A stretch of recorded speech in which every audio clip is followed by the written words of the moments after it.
Hi, Sam. Hi, Entresol. How are you guys doing?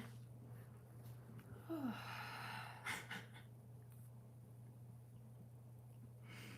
Oh, Mo.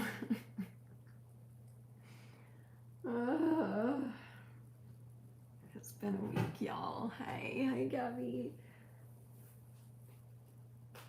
I kind of don't want to tell people I'm going live. I'm just like, whoever sees this, cool.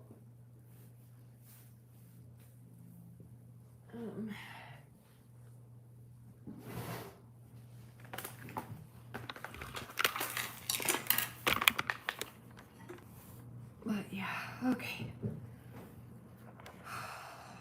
Except I guess I kind of, well, hold on. I might have to, give me a second to figure out how to pull up your comments from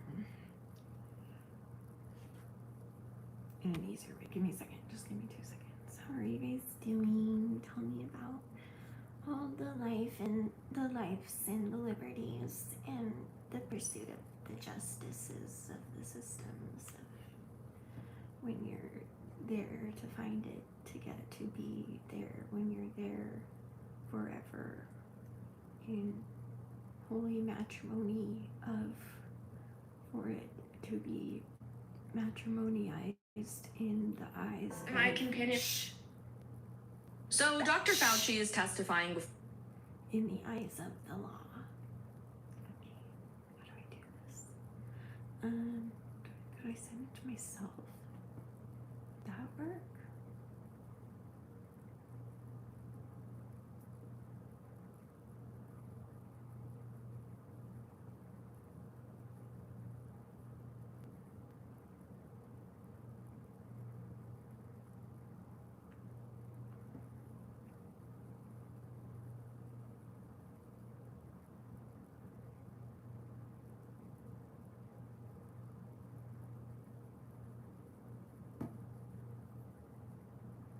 Here. I found you.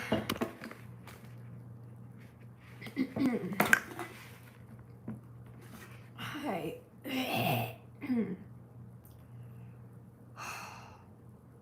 How have you guys been doing? I haven't gone live for a couple days, I think, was the last time we went live. I think a few days ago. I hope my meds kick in fast because I need to eat soon. I really need to eat. How are you guys doing? We're getting a new vlog soon. We were going to, and then life came and hit me with a big old wrench, but I think I can share with you guys what happened finally. Hold on. Like I don't have a screwdriver. Maybe scissors for it. It has been a week.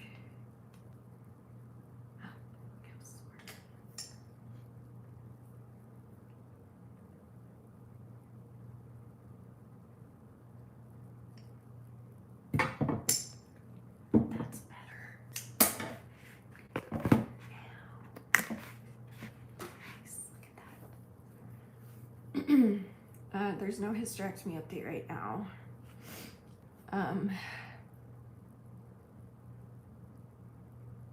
Who did you find? Was someone lost? Oh, I meant your comments. I got your comments. I can see your comments now. I found your comments, Sean. Okay, Hannah. How are you guys doing? Tay Tay.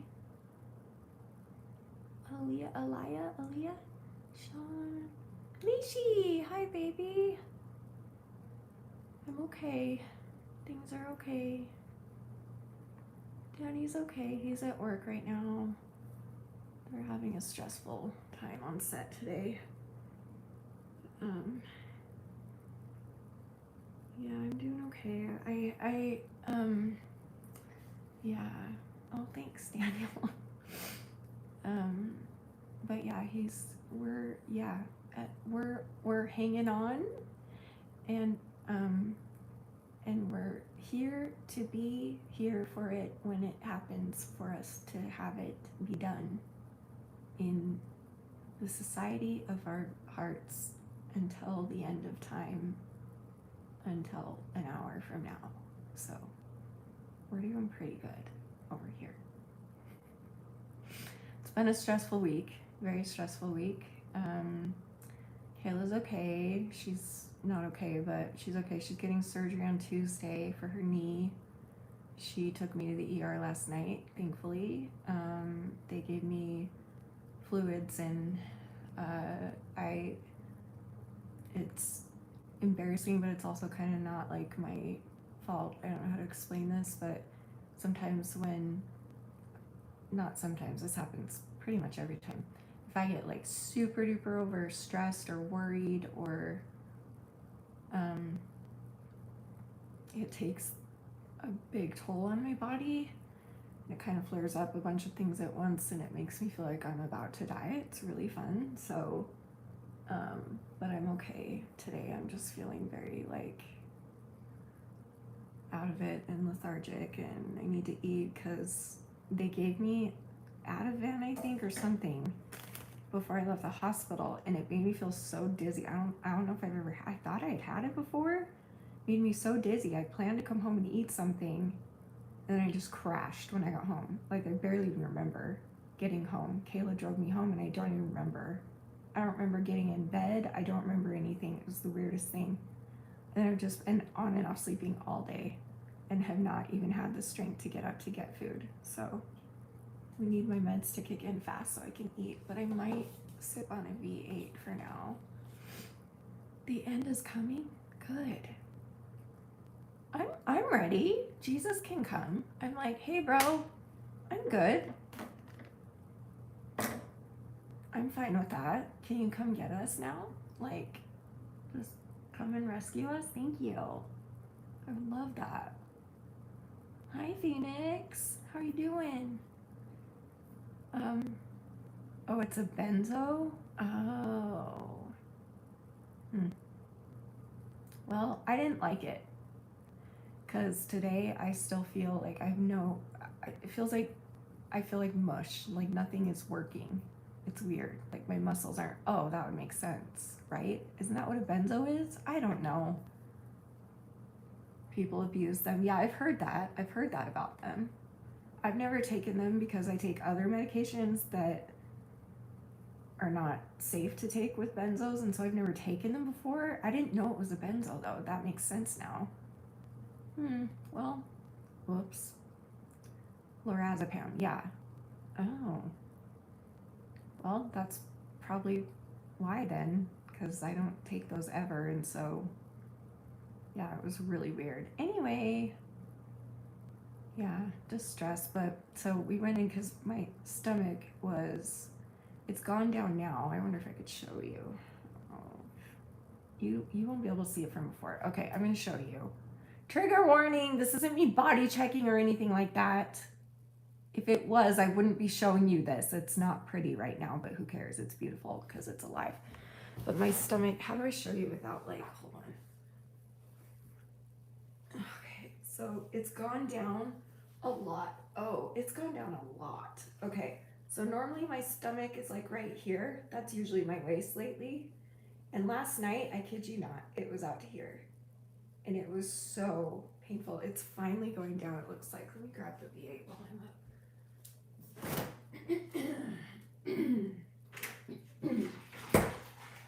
But it still hurts like hell. Like, it was so painful. I couldn't even breathe or move. And in the past, when overly stressful situations have happened, like all of my stomach problems act up at once. And I think that that's what happened. So, and I was like having chest pains. It was really scary, but I'm okay now. I'm just really like,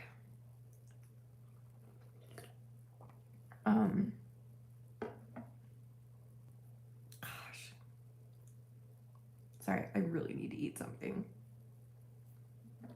I haven't technically eaten in, 24 hours now. Come on, meds, kick in.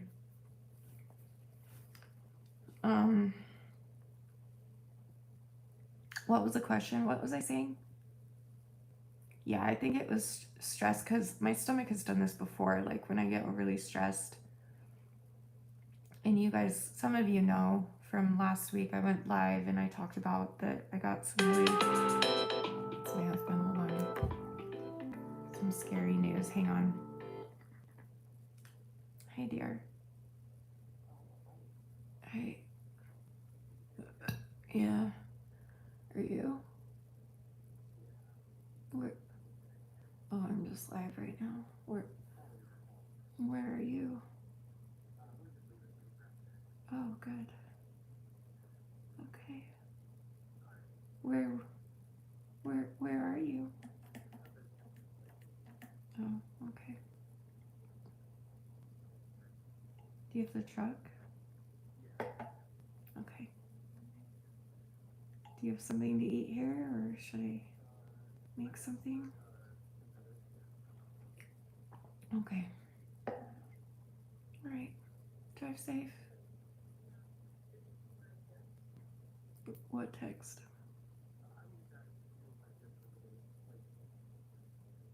Oh, what kind of painting?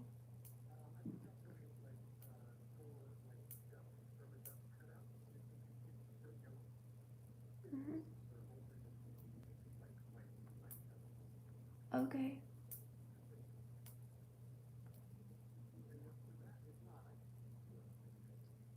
Just show me when you get home. Yeah. Okay. Be safe. I love you. Bye. He's really cute.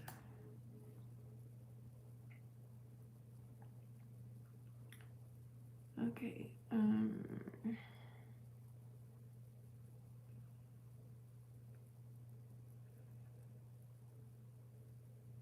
Are you serious, Tay? No. Did you guys go in to the ER?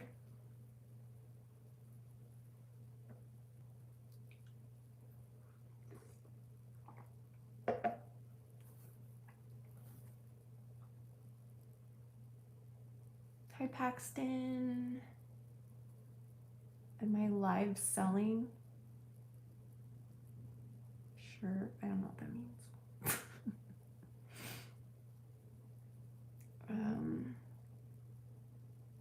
Oh, okay, Eva.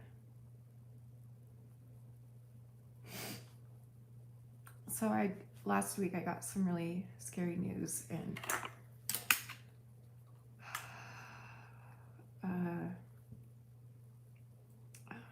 and it's, I feel like maybe I'll just make a video, but I don't know. I feel bad because like some of you have been, welcome back.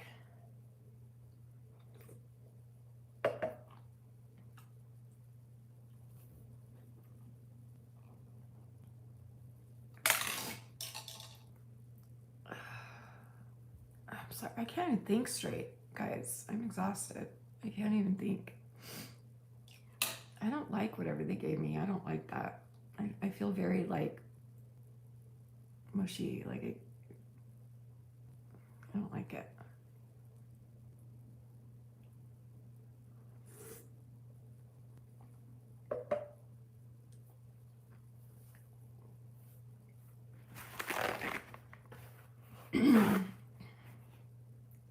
Ativan lasts a while. How long? Because I don't like this. Yeah, Alicia. I was going to text you about it and I forgot. But I think I can talk about it now. I think. Actually, I might need to ask. Give me 1 second. Alicia, I'm going to text you real quick. But tell me how you guys are doing.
Alicia, are you still watching too?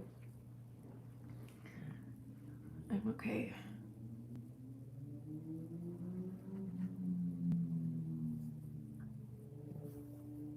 You are? Okay.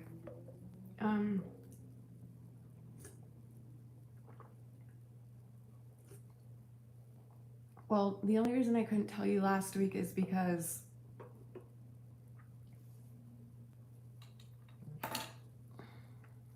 yeah, I need to make sure though. Hold on.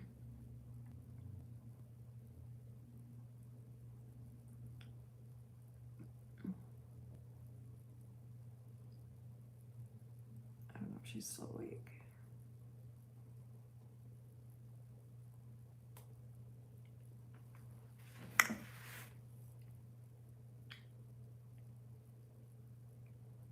Sorry, my brain's not working today, and so I didn't like think this through. Alicia's like trying to help me on what to say.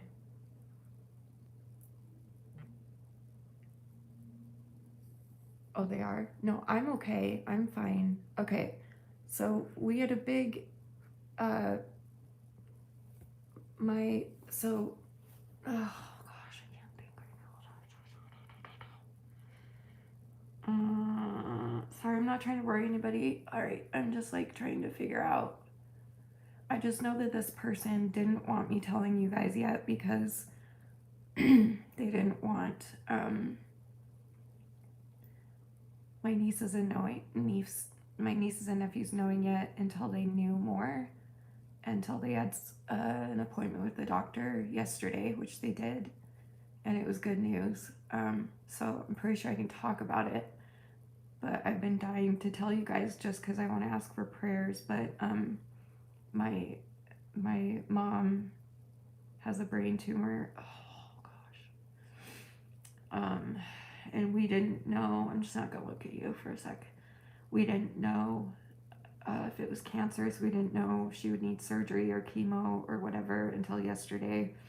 So there was almost a week of me knowing, and we didn't know what was going to happen, and it was very awful because my mom is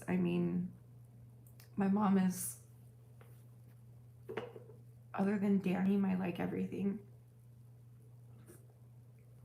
But we were praying hard and hoping that it wouldn't be cancer and hoping that they would be able to treat it. So she did go in yesterday, and luckily the tumor is kind of like on the back side like it's not like deep in her brain, it's like on the outside of her brain almost, or like on the edge of her brain, I think. And they're gonna do this procedure where they go in and they freeze it essentially, and to stop it from growing more, because if it grows more then it's cancer. So they're going to freeze it, but not for a little while. So and then she's got another issue that I don't think she wants to be talking about yet. But as far as the tumor goes, it's there. It's not cancer yet. So that is like the best news that we could get. She has to do the freezing thing, and she might do radiation too, I believe. Or maybe she's doing both. I can't remember. But it's definitely better. I've just been a wreck, and I'm just so grateful.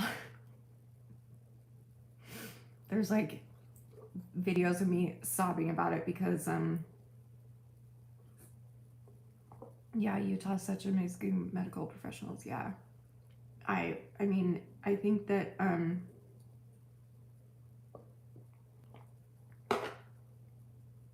thank you, Tammy, too. I'm so grateful. I'm so grateful.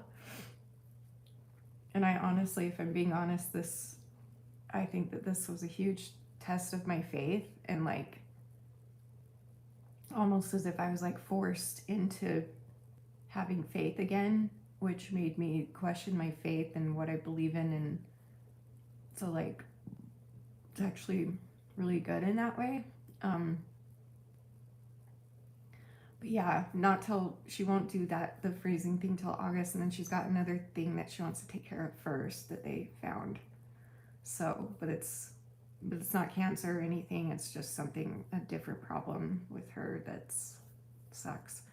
Um, and so she could use all the prayers or good vibes or whatever you guys have. I could only tell, obviously, like my immediate family, not even my nieces and nephews, though. She didn't want them knowing until she knew more because she didn't want to freak them out.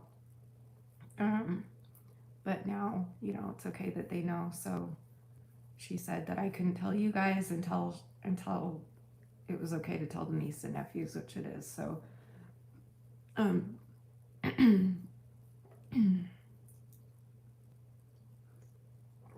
shaking so bad, you guys.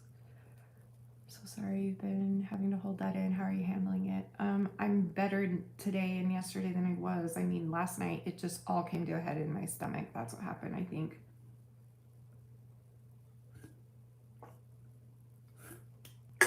But I've been a wreck, like sobbing since the day I found out, up until yesterday. So thank you. Thanks, Megan, for the prayers. Thanks, girl. Yeah, I'm doing okay.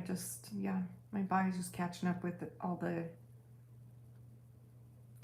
body it just killed my body, but I'm grateful that this is treatable and that as of right now it's not cancer. So as long as they can freeze it quick enough, then as long as it doesn't grow any bigger, it'll be okay. So no, I don't think I need blood infusions because I was at the ER last night and they checked my blood and they said the hemoglobin looked okay. I just need to eat something. Yeah, it was the stress. I mean, my mom is I always tell her she was the very first love of my life because she was. And I've been attached to her hip literally since birth, and still as a full grown adult, I'm just so attached to her. And I don't know, like her mom, my grandma died of cancer, and we've lost so many other, or we have so many other family members with cancer. We've lost other family members with cancer, and cancer is just the worst. And I've seen what it can do to people and do to families. And so it was like,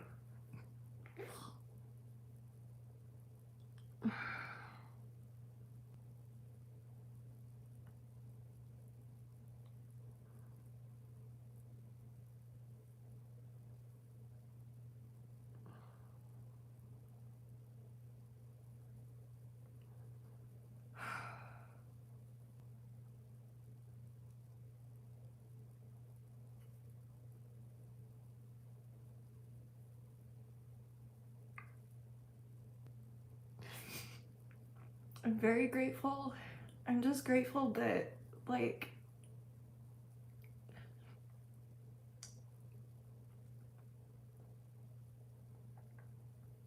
I'm just grateful. I just hate that there's still a part of me that's so, like, scared. Like, I'm really grateful. That's, like, probably the best news we could have gotten given the circumstance, but oh, thanks, Megan. You're so sweet. I miss you. I love you. I feel like I've been beating myself up, and I think it's just because, and I'm sure some of you can relate to this, when you have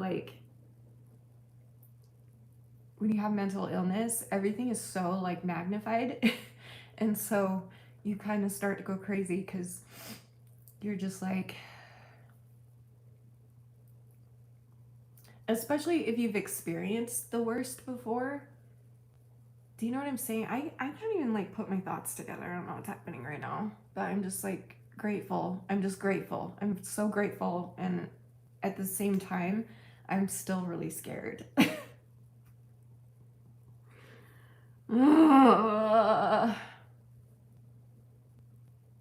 Yeah, the what if. Exactly, Fat Warrior Ninja. Thank you. It's like the what if, like the paranoia is just insane. So when I got the good news, I mean, I don't know. All my brain heard was, okay, but if it grows any more, it'll be cancer. Just like, shut up, brain. Why can't you just take it for what it is? Why can't you just be grateful and nothing else? And I am grateful, but that's not all. I'm also still anxious and I hate it. So, anyway, but she's gonna be okay. Pray that she's gonna be okay and pray that her other issue will be okay. I don't think she wants to be talking about that one yet. But it's kind of scary too, but it's not as scary as cancer. But my mom's the best, man. And she's the cutest. When she told us how her appointment went, because we had to wait till so her appointment yesterday was with the surgeon. Tuesday. Is that yesterday? Or is today Tuesday? Is today, what's today? I don't even know. Whatever Tuesday was, I think that's yesterday. I don't know time. Anyway, right, Megan? Oh, it's so easy if our brains work correctly. I've been in this, like, you guys, do you remember the little autistic meltdown that I had when we moved into this house? And and Danny filmed it and I posted it because why do I post anything to spread awareness? Except I don't really do that anymore because I'm terrified of the internet now. But anyway, it's been a long time since I've had one of those, and that's kind of basically what's been happening off and on. But I mean, I've had support. Obviously, I've had Danny, and I've had Kayla has been a life send, godsend for me, and my other friends as well, and other family members, and I don't know. It just like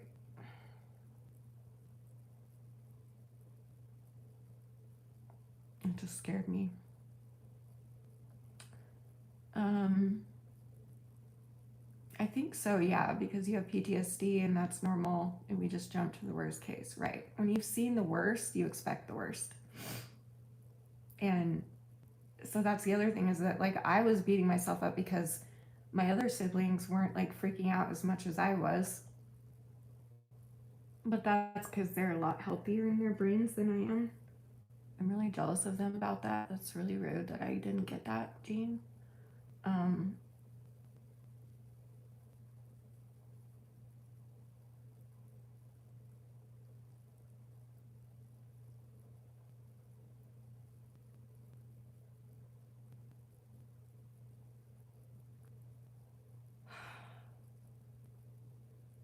I have to stop crying, guys.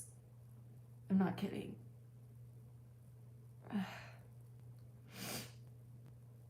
Anyway, so I'm very grateful, very, very grateful. Just it's just been a lot lately. Yeah. Oh, thank you, Tay. It is Wednesday for me. Thank you, Tay. For you, it's not. For me, it is. Yeah, I love my house. Yeah, for sure, and I'm grateful for it. And it's not like wasn't grateful. It just was. And I've grown a lot too since we've moved here. I've grown a lot. Because I would have those meltdowns very often, and I feel like that's the last time I had one of those. So, and when was that? Like 4 years ago or something. So, yeah, if you cry, it should be tears of joy for your mom. I have, believe me, believe me. If you don't let the tears come, your body will get mad. The thing is, though, did you hear that bubble in my throat? That was weird.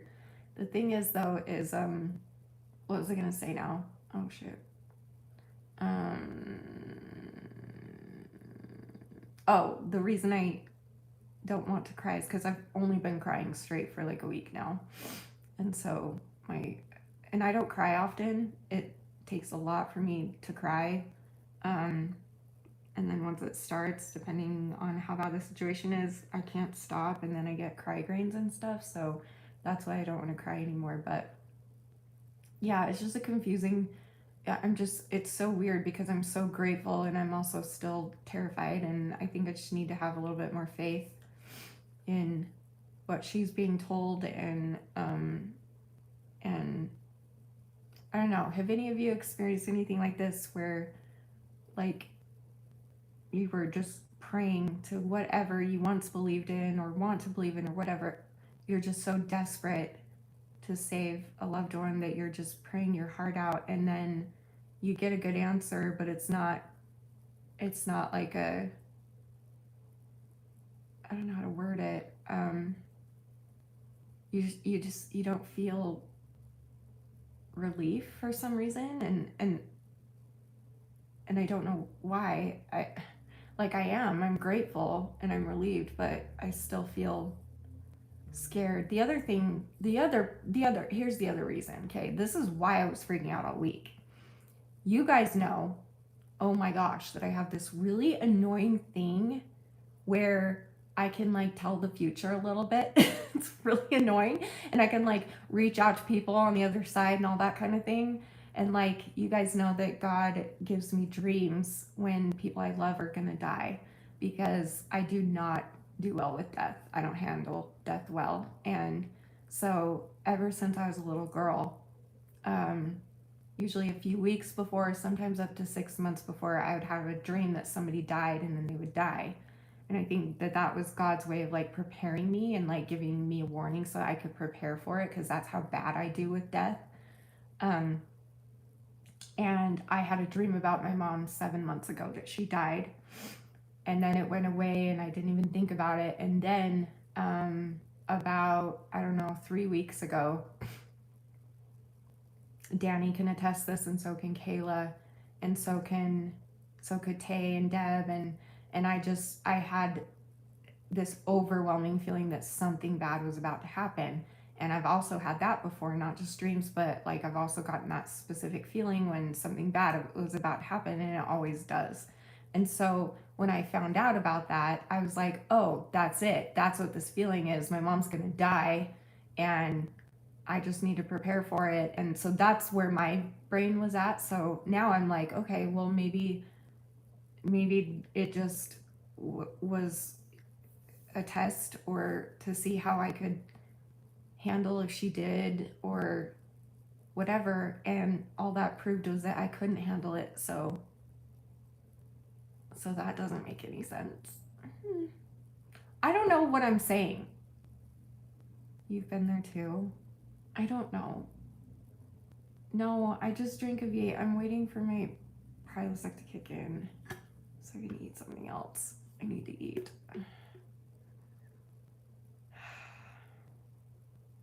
I just hate my brain. I just hate it. Why can't it just be like calm? Why can't it just be like, okay, great. It's not cancer as of right now. Cool. She's going to get radiation. They're going to freeze it. They're going to do treatment for her other new problem. And we're going to get through this. Like, how come my brain, like everybody else in the family, it works that way, but I don't. And so I just feel, I don't know. Do you know what I mean? He'll be home in probably 20, 30 minutes. Whenever he called me, that was 15 minutes ago or something. He was just leaving. This is the place in Salt Lake, Alicia. So anyway, and I wanted to tell you guys earlier, because I told my mom, I was like, please let me call for prayers, please, because there's literally nothing else I can do. There was nothing I could do but sit at home and worry. And Danny was so funny, and I told my mom this, and she was like, I'm so sorry. I'm like, no, it's okay. But Danny was like, she shouldn't have told you until she knew. Until she knew like for sure what was going on. She shouldn't have told her most paranoid daughter that has a heart condition that's based on like, if I get too stressed, I will have a heart attack. Like, she shouldn't have. But then again, we were like, if she didn't tell me and I found out that she didn't tell me and she told everyone else, I would have been like really hurt. So I'm glad she told me, but we were just joking, like she should not have told you until she was, because just it was what, 5, 6 days of just waiting, and every day, all day, it was just agony of me thinking my mother was about to die and preparing for it. And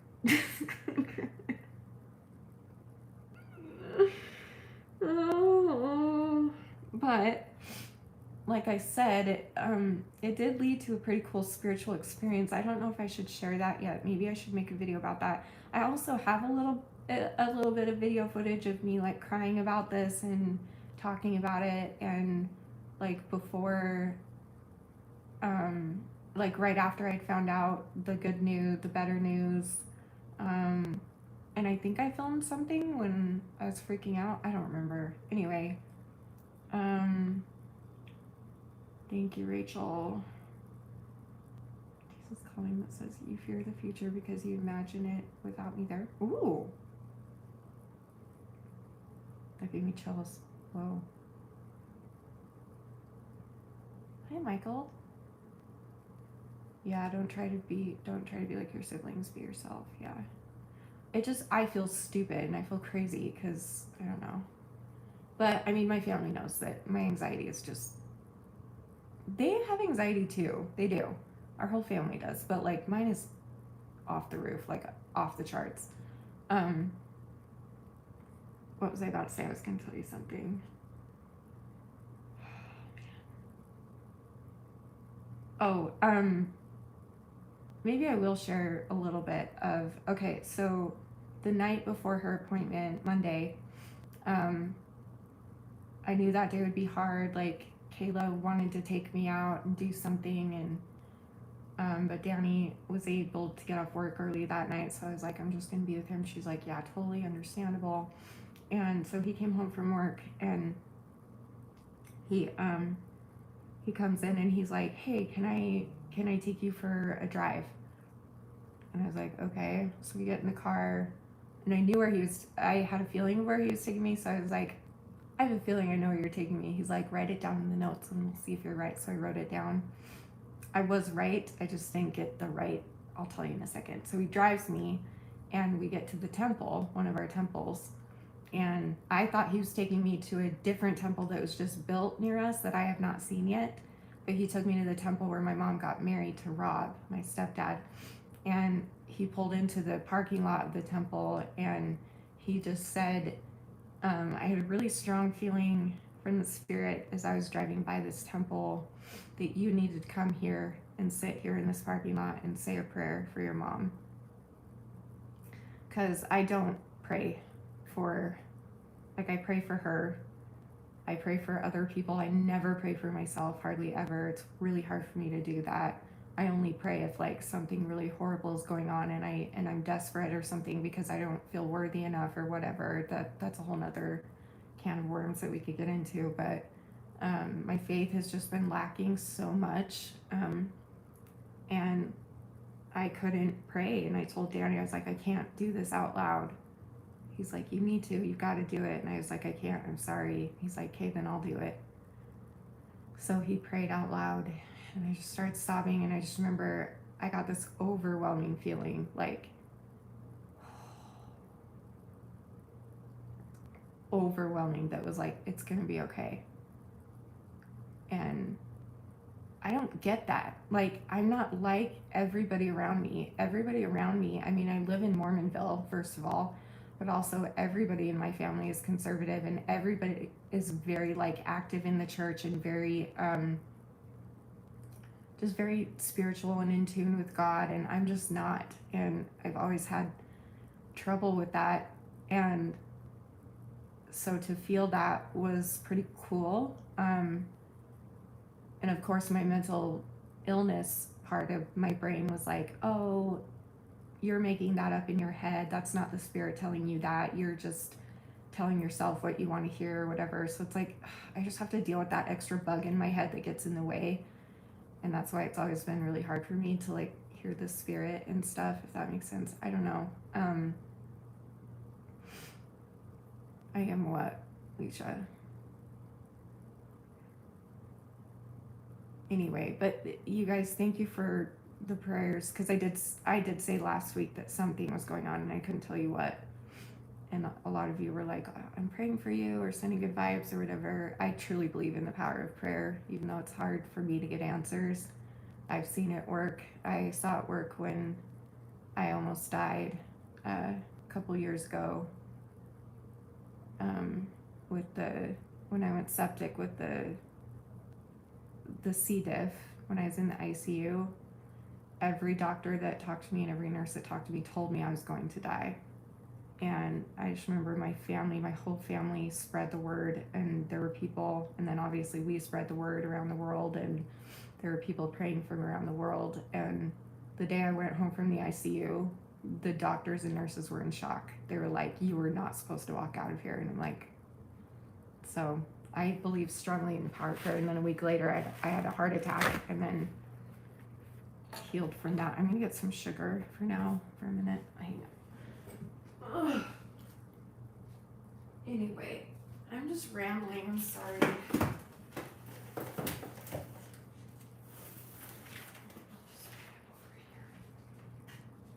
Red vines fix everything.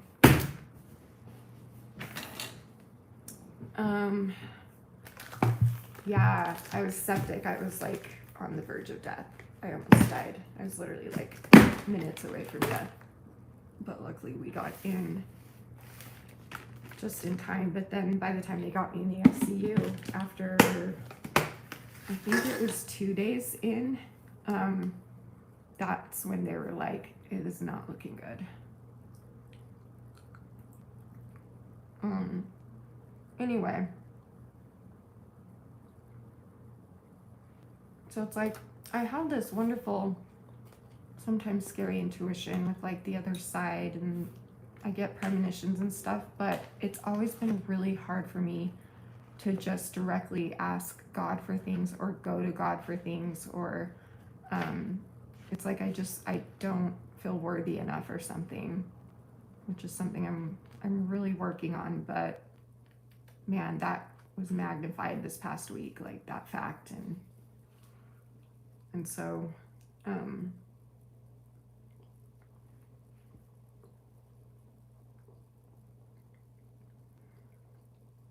oh yeah, Matt.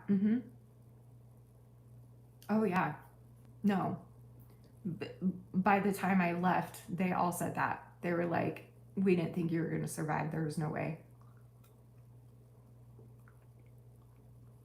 True, Matt.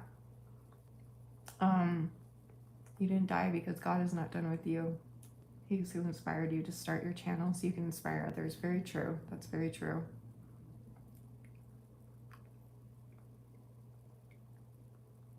You almost died too? Oh my gosh. Yeah, like my sister was making posts on Facebook saying like, it was a crazy time. I'm grateful to have survived it. But it was the worst thing ever. Do not get C. diff. Not that you can like help it. But I'm telling you, I was throwing up and pooping blood constantly every 20 minutes for 4 days straight. They had to give me, I think, a total of, I believe, hold on, let me think. I don't remember exactly, but I'm guessing about 25 bags of fluids. Because every time they would put the fluids in me, I would just shit it back out or barf it back out, and it would just be blood everywhere, just so much blood. And got to a point where I was throwing up straight blood and pooping straight blood for days. And they had to like lock me in this ICU room, and if I had any visitors, they had to like gear up, and they had people coming into my room and bleaching it every hour. It was really scary. And there was like, they had like a little, obviously I was hooked up to a bunch of stuff, so every time I had to go, they had to unhook me, and if they couldn't unhook me fast enough, then sometimes I would barf on the floor or poop on the floor, or they had a toilet in my room, but it was like 20 feet behind me, and the IV wouldn't reach that far. They really need to work on that design, actually. I should have told them that. Anyway, So it was just hell. And I didn't want visitors because it was embarrassing. And also, my room probably smelled like shit because the toilet was in my room and there was a curtain between the toilet and my bed. There wasn't even a wall, it was like just a curtain. And I'm like, well, it probably smells like actual shit in here. I don't want people here. And so I told family not to come, but it was Mother's Day and my mom showed up anyway because that's my mom. She's very stubborn. And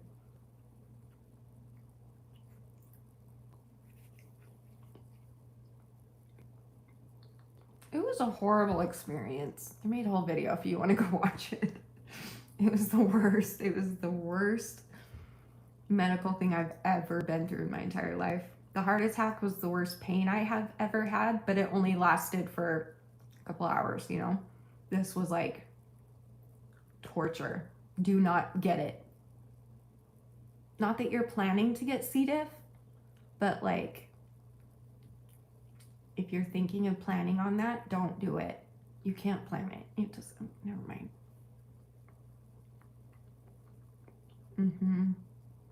Yeah, it's so contagious. That's why they had to like suit up. So like my parents came and yeah, maybe I should give them food. That's a good idea, Steph. Maybe I will. That's a good idea. Yeah, they have to sanitize every time they came in or went out. And the nurses too.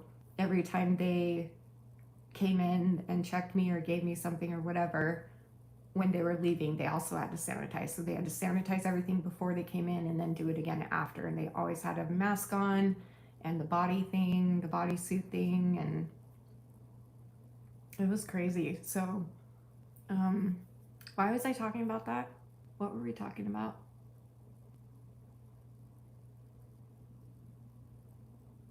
I don't remember. Anyway.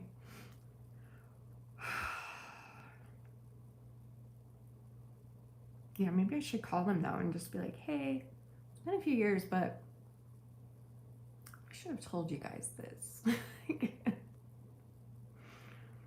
I don't know. It was so bad though, because my parents came to visit me and they were both in the room. And I'm like already paranoid that it smells like shit in there. And then I'm literally barfing right in front of them. Like I had a barf bag right there and I'm just barfing blood right in front of them. My stepdad's like, oh, poor thing. And he's so sweet, you know, and he's like, I wish I could do something. I'm so sorry. And my mom's like, just let it out, baby. Just let it out. I'm like, I don't want you seeing me throw up blood. And then, oh, I forgot. Did I ever tell this story? I don't know if I told this part because she wouldn't be watching this, right? One of my nurses. Listen, I loved her. In fact, she reminded me a lot of Alicia. She looked like Alicia. But, so I loved her for the first couple days. But then, things started getting, okay.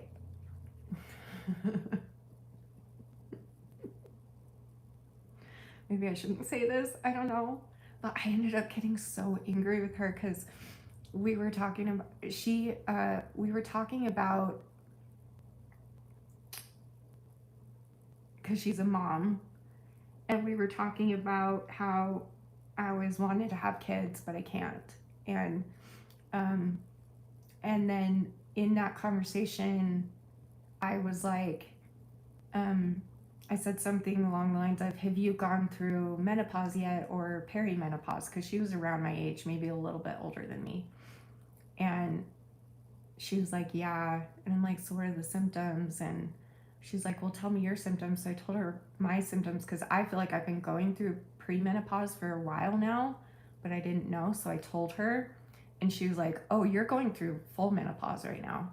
And I was like, huh? I wasn't, by the way, but she told me that. And she's not supposed to tell you that kind of thing. And that on top of because you guys know this is why it's taking me so long to get this stupid freaking hysterectomy, because I cannot let go of that little teeny tiny chance in there that something could happen. So for her to be like, oh, you're in menopause, on top of like fighting a life-threatening disease, I lost it. And I told her, I was like, and I just started sobbing and I told her I needed to go home. I was like, I cannot deal with this here. I need to go home. I had a complete mental breakdown. And she was like, the best I can do is I can take you for a wheelchair ride at like 2 a.m. when everyone else is asleep, because you're not allowed to be on the main floor, to get you outside if there's people out there, so we could wait till everyone's, or find an hour that would work or whatever. And I was like, okay, fine, that would be great. But I was getting so moody, and so was Danny. I mean, he was there with me all day, every day. Just, he was there by my side the whole time. And I remember her finally taking me out in the middle of the night, and then she wouldn't leave me alone. It made me so angry. Like, she wheeled me out, and we were out in like the huge courtyard, and it was really nice outside. It was just a beautiful night. And I just was sobbing and screaming, and I was like, can you please just leave me alone? She's like, I'm not allowed to leave you. I'm like, okay, but we're in a huge courtyard. Can you just like walk across the way so I can have just a second alone with my husband? She's like, nope, sorry, I have to stay with you. And so I just started sobbing and just saying whatever I was feeling. And I ended up feeling really bad. I don't know how she would know. I think maybe in her mind, I really do. I want to believe this. I want to believe that in her mind, she thought she was helping, or that she was like validating in some way. That's what I think she was trying to do. But like, obviously, she didn't realize, and neither did I don't think, that greatly, how that would affect me to hear you're in menopause, which means no chance ever again. You're done. That means you're done with it. That's over. And so to hear that while I'm already like fighting this disease and going septic and dying, it was a lot. So anyway, I know, but I didn't know that at the time, Sean. I didn't know that about nurses. I knew nurses couldn't like officially diagnose you, but I've never had a reason to not trust anything a nurse says. And I was like, and she's experienced it, so she knows, But so for the future reference, guys, nurses cannot tell you. And I know I really do think she was trying to help in her own weird way. Like, she was a very nice lady, but I don't know. That whole experience was horrible. Anyway, you're 47 and still haven't gone through it. That's lucky. But see, my mom, my grandma, my sisters, everyone went through it at my age. So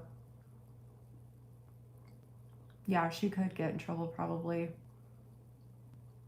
I really think she was trying to help. I was so mad. At her. I was like, I need to be alone with my husband. Sorry, I can't leave you. Well, anyway, so I just like cried in his arms right in front. She's like right there behind me, holding the wheelchair. Well, I'm just like letting it out to Danny. It was really uncomfortable.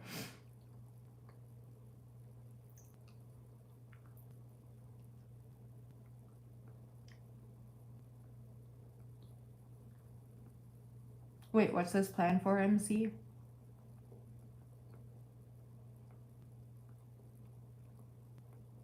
Anyway, I don't remember why I'm telling you this, but so long story short, I'm glad that my mom got some good news. I'm very grateful. And I'm grateful that it sounds treatable. And I'm going to keep on working on my faith. And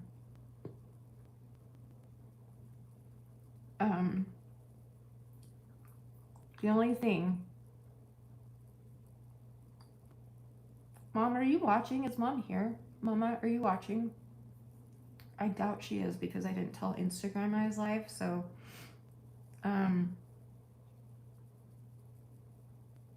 what was I about to say? Don't know. It went away. I had a Tukotsubo heart attack is what they told me it was. Right. It's not like a major heart attack. It's called Tukotsubo cardiomyopathy. And I was told when it was happening by the doctor that it was a heart attack. It was a type of a heart attack, but it wasn't a major heart attack. And then I told people that, and everyone got really mad at me, and they're like, you didn't have a heart attack, and you got so much. I'm like, I'm just telling you what the doctor told me. I didn't say I had a major heart attack, but it causes like, it's and it's the same heart attack that killed my stepmom. It's also known as broken heart syndrome, and it's where if you get overstressed, your heart enlarges. Like my heart got really, really big, like too big for my chest, and that's why it attacked my body.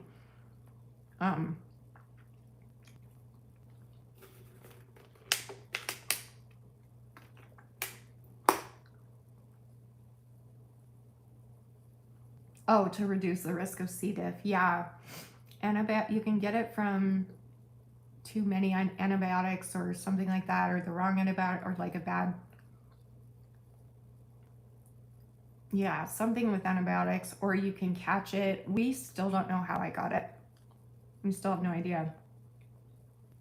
We're guessing that maybe, yeah, MC, yes, yeah.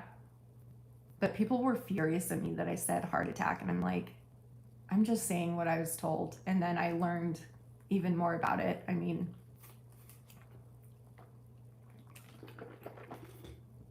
but it was a heart attack.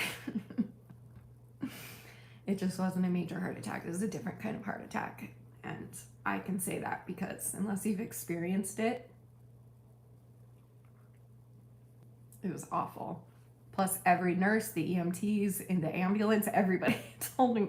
It was so scary. It was so scary. Anyway, don't get me wrong though.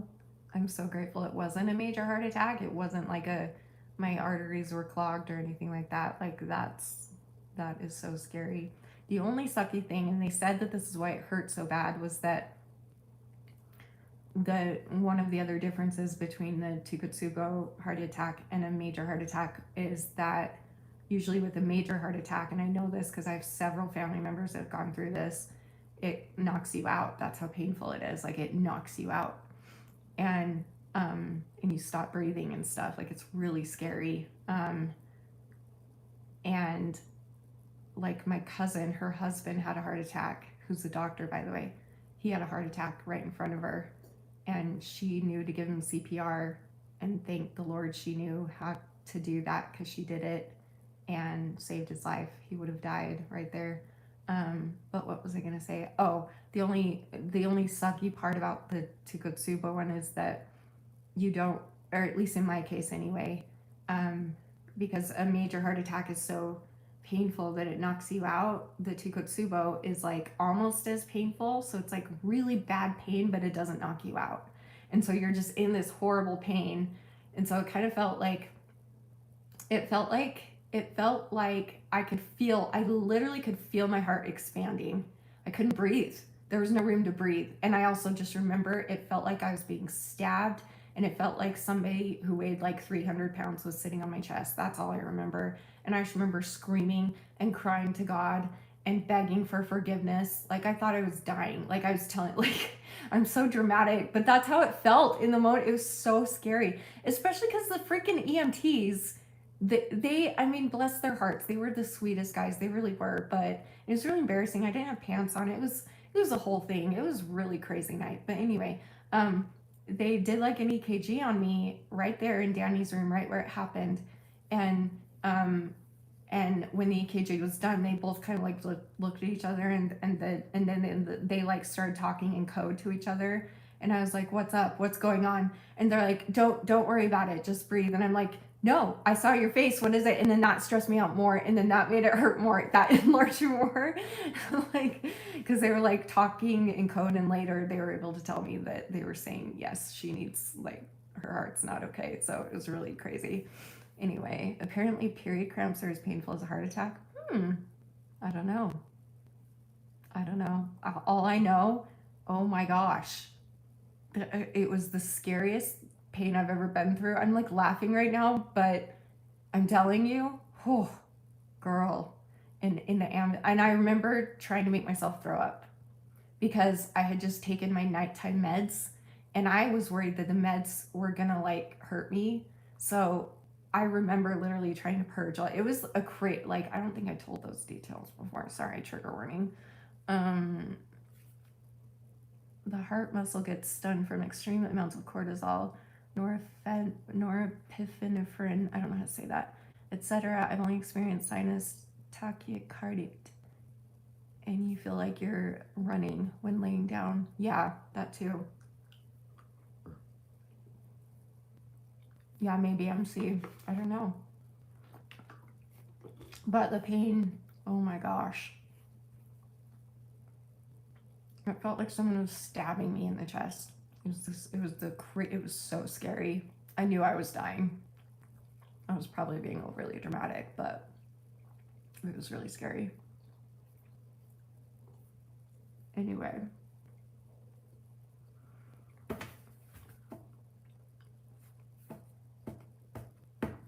Time is it? I can probably eat some real food. I don't know what I have to eat here.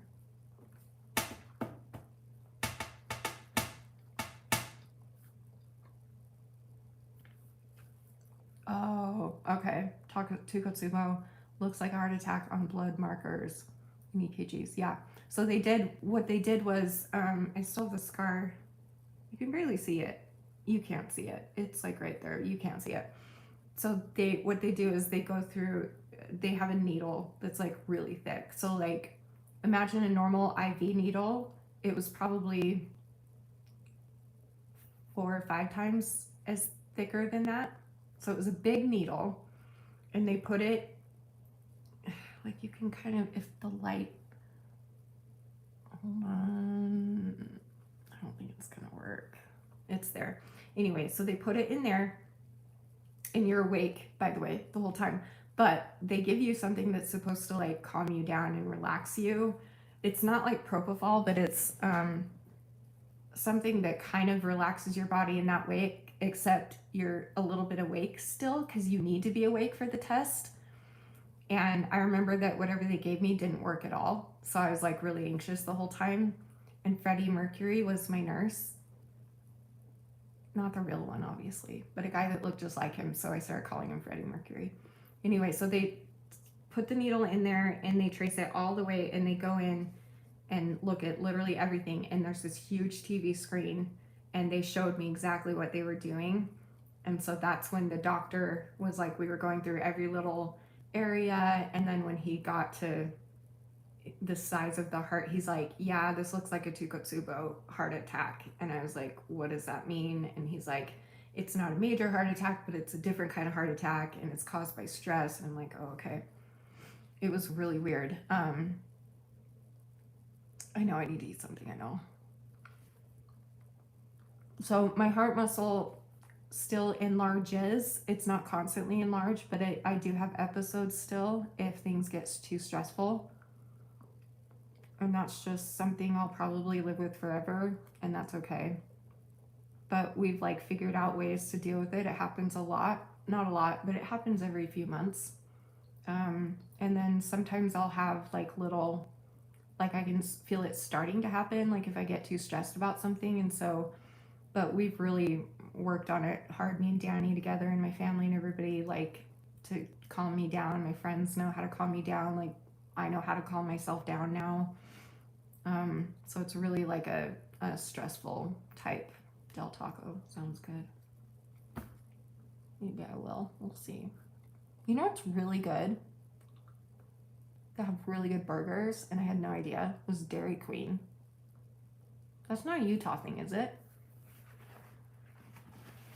They have good burgers. I kind of want to order a burger from there.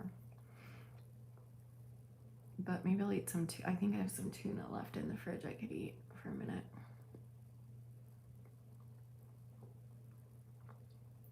So yeah, so I just have to be careful with it now. Luckily, it hasn't happened that big again. I've had little episodes, but nothing that big. So the only other bigger one I had that still wasn't as big as that first one was on Halloween last year, when, you guys remember that? We had to call the ambulance, and Danny and I were both dressed up like vampires for Halloween. We were getting ready to leave for my sister's Halloween party when it hit me, and I knew it was happening again. This time I wasn't freaking out as much, and I think that's why it wasn't as bad, because I wasn't freaking out as much because I knew what was happening. So they took me to the ambulance, And it just was ironic because once we got there, they checked my blood and saw that it had dropped like really dangerously low. And they're like, we don't know how to tell you this because you're dressed as a vampire, but you just need blood. So we're going to give you blood. Hi, baby.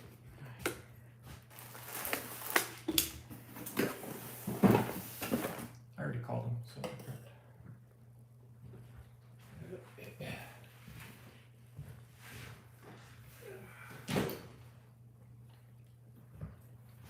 They really do have good food.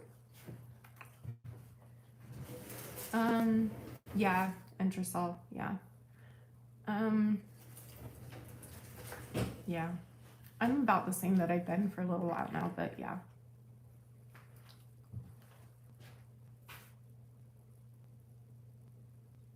Yeah, for sure, with Ehlers-Danlos, yeah.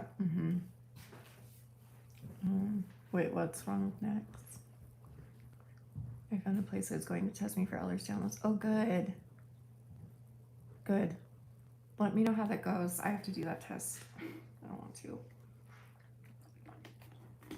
The two might. Okay, so I looked up. Apparently, if you have Ehlers-Danlos syndrome, remind increase the risk of having Crohn's or someone impact Crohn's disease. The two might be connected. So if you suspect you have Crohn's, then it might be worth checking on out. If you have Ehlers-Danlos, well, Tay. I think Tay has Crohn's and she has Ehlers-Danlos. Can I help you? I'm just gonna jump in the shower quick. Okay. Do you have food or Yeah, I've got tuna. how are we? No. Just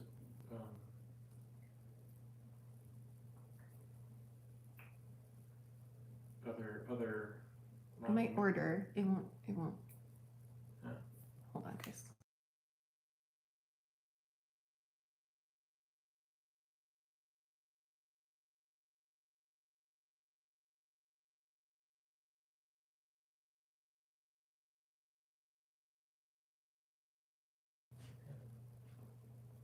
Are they even open? I might order some food. I don't know. Let me see if they're open. Yeah, If- I'm gonna jump in the shower. Okay. I'm gonna see if Burger King or Dairy Queen's open.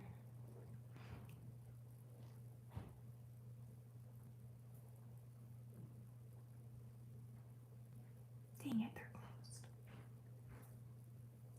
Lame.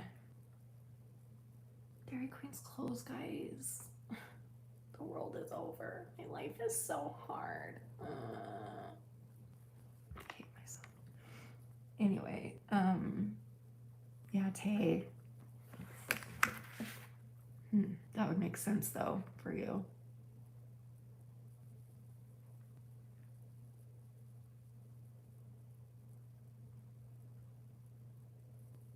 Oh, really? Maybe?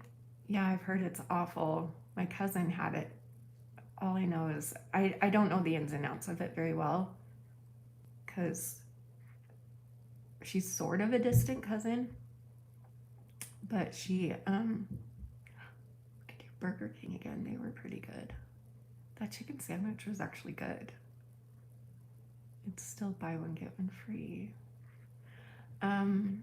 What was I saying? Hang on, let me order this food real quick and then I'll be able to pay attention better to you. Give me a second.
I am gonna eat some tuna in the meantime,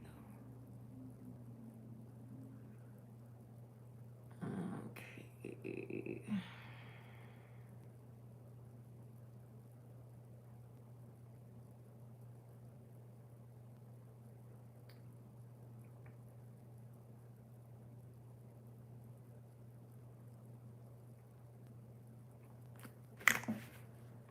Let me grab some tuna.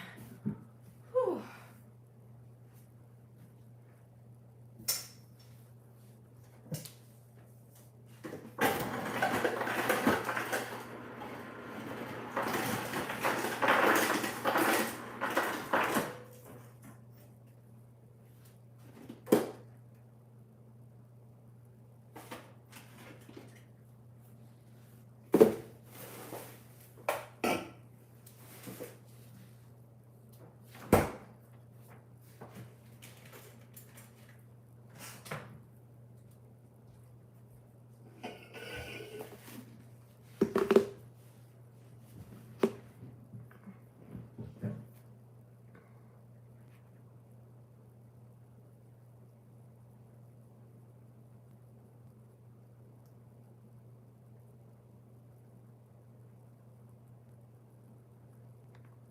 Oh, shoot. Okay, never mind. I'm not ordering food. That's okay. I need to. And plus, I have other stuff here too. Anyway, what was I saying?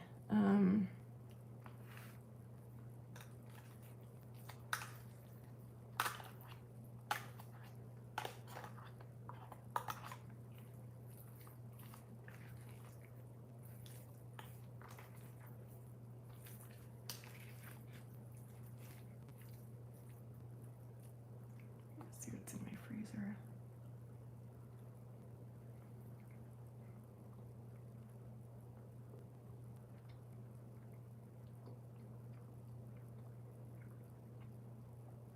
Yeah, Ehlers-Danlos is crazy. I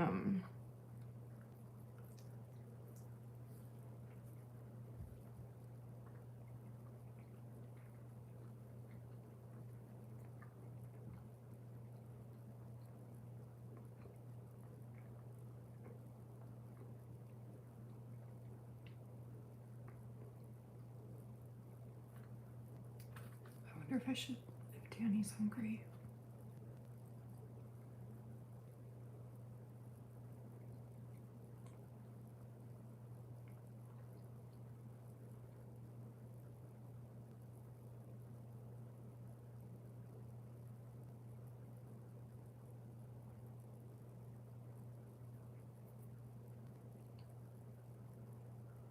Well, enough about me. Can I do anything for any of you? Does anybody need some love or encouragement or validation, advice? Not that I'm so great at advice, but anything. What can I do for you guys? Thank you for being so sweet to me.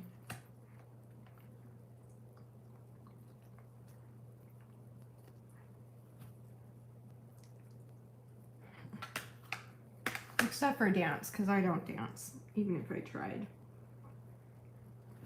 I have zero rhythm. It's really bad. And I get dizzy. I would love that, Megan. I was just gonna ask how's motherhood going? But yeah, message me anytime. You know where to find me. Peace. Yo, peace it. Take care. Peace.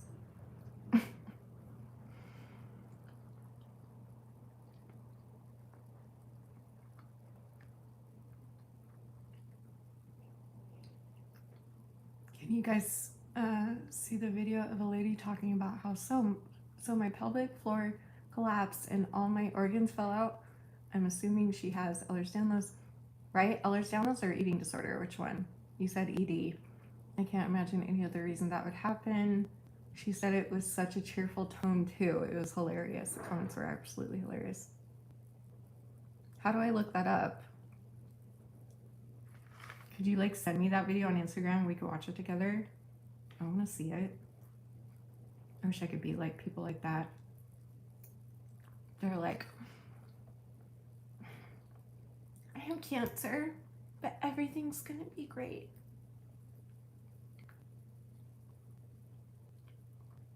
Like, why can't I be like that? Why does my brain always go to just the worst possible thing ever?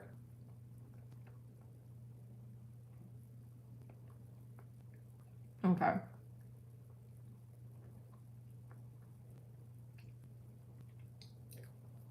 Motherhood is good, very hard but good. I appreciated you acknowledging that being a stay-at-home mom is a hard job. No, being a stay-at-home mom is not a hard job. It's the hardest job in the world.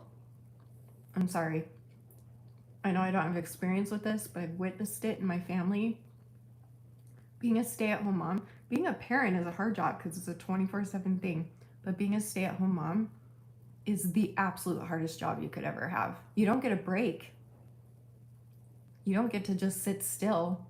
You get maybe a little naps in if they're napping, but then again, when they're napping, you got to be cleaning and take care of things, and then by the time we wake up, you're exhausted, and then no, being a stay-at-home mom, you deserve a medal for it. So I'm just saying, but it's true. You're amazing. I couldn't do it.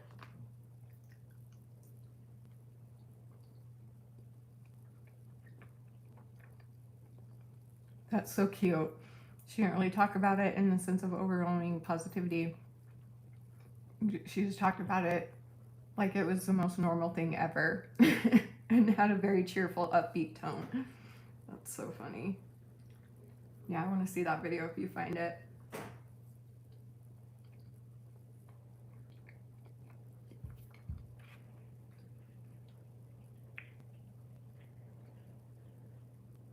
Well, yeah, Megan, because I mean, you were all about career before.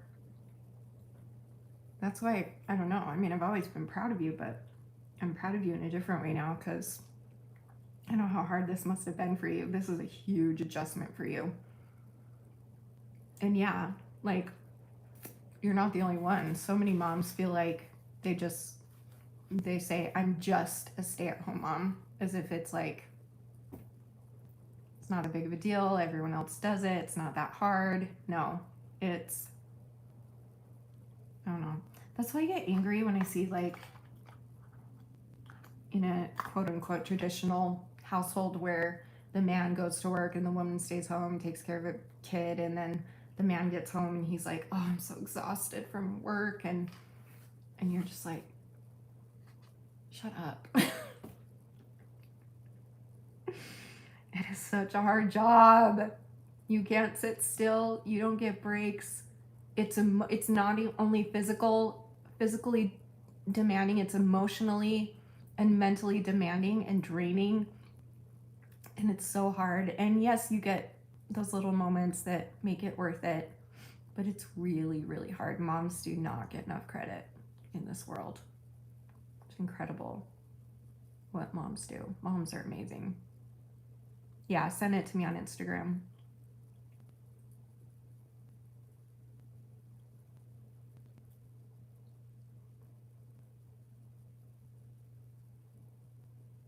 Well, the most dangerous and the hardest are maybe two different things then. But no, stay-at-home mom is not the 256th on that list. Come on. The most dangerous job in the world is astronaut. Second is crab fishing. Third is oil field workers. Stay-at-home mom is probably 256 on the list. No, it's not. Oh my gosh. That's so great that you never had to experience the hardness of it and wouldn't understand that. So that's good, I guess. Maybe it's not the most dangerous, but it is the hardest, for sure. It's also annoying when he gets home from work and she does better for him. That, I didn't think of that. And then he's probably like, what are you complaining about? Like, she's a joy. She's a joy to handle. You're like, you're not with her all day. You take care of her all day. And then by the time he gets home, she's like, "Hi, Daddy." And he's like, "What are you bitching about?" Oh, that would be frustrating, Megan. Ugh. Oh, that would drive me insane. What do you mean you feel like you don't do enough? You do literally everything and beyond, Deb. Literally everything. You're the best mom in the world. Oh my gosh. Especially considering your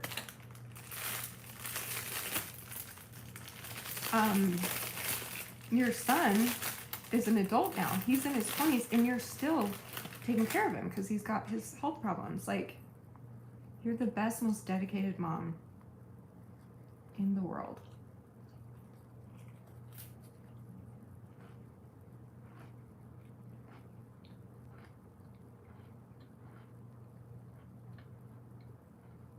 Yeah, exactly.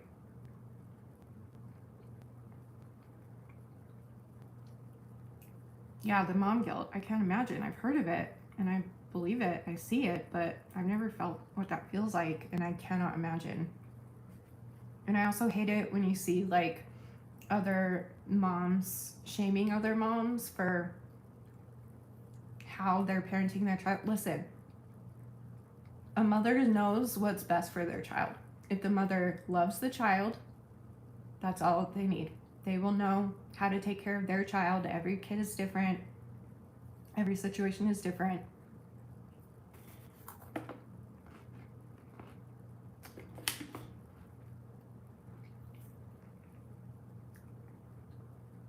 I know, Deb. I know you feel that way. I wish you could see me through. I wish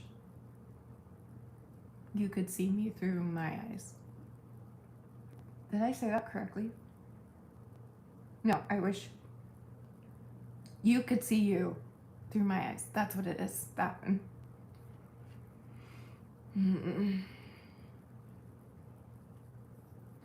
I raised $3 by myself.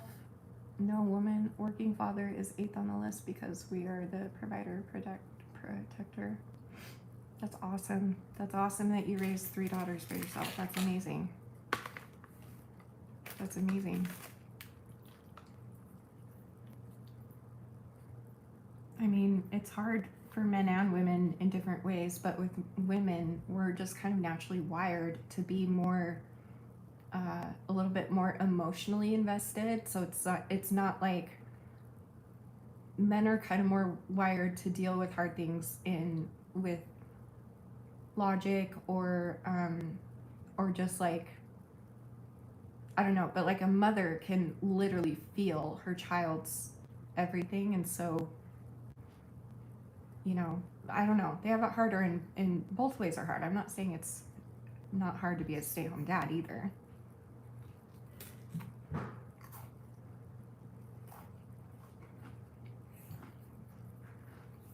I just don't think we should downplay ever how amazing moms are and how important it is, especially stay-at-home moms. Do you need to eat something?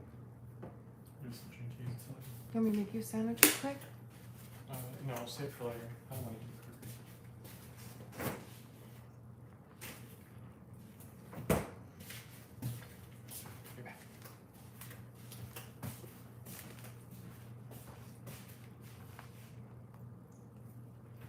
Mm.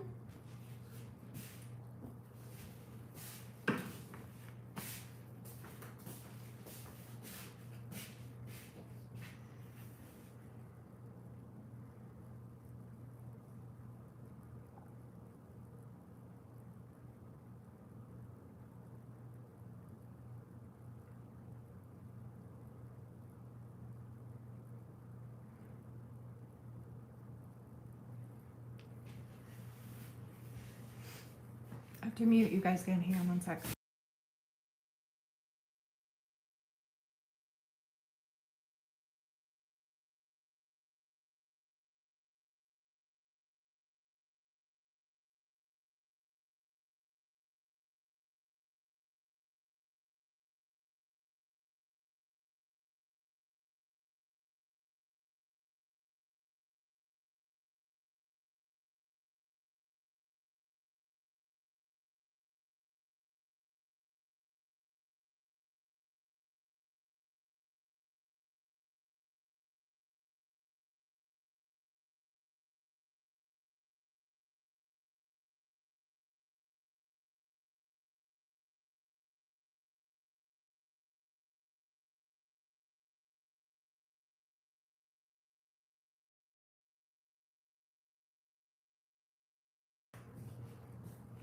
What was that? What does this button do?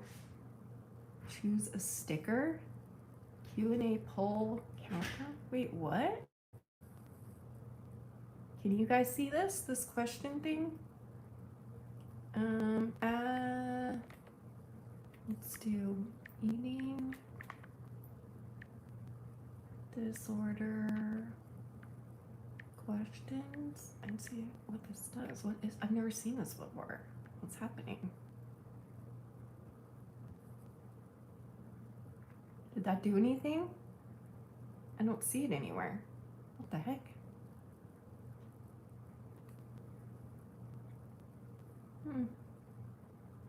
Well, I don't know how that works. Anyway.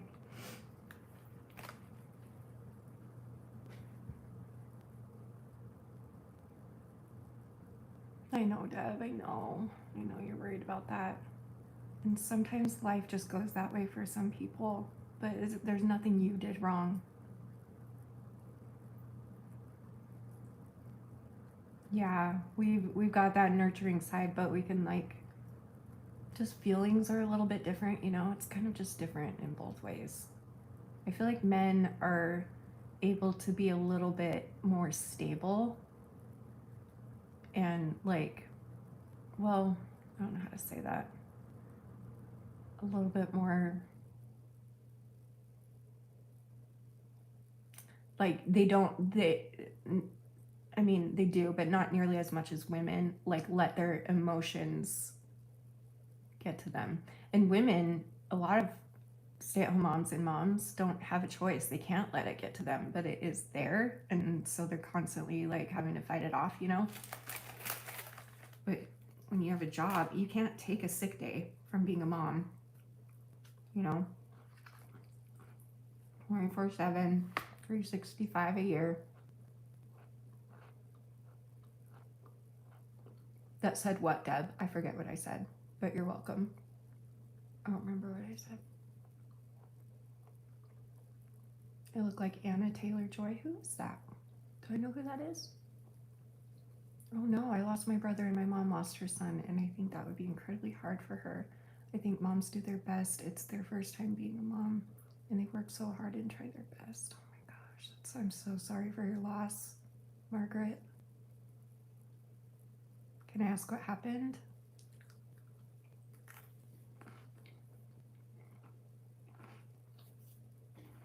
Mm-hmm.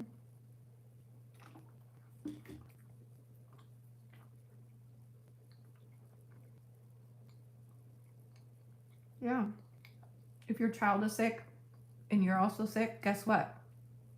You gotta take care of them. Nobody takes care of you. And you don't get any break. And even if you do get like a babysitter or whatever, you're just worried about your kid the whole time, you know? You don't get like a proper break. It's a hard job.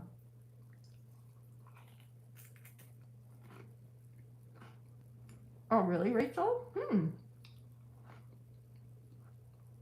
So what was your mom like? Do you have like a good relationship with her?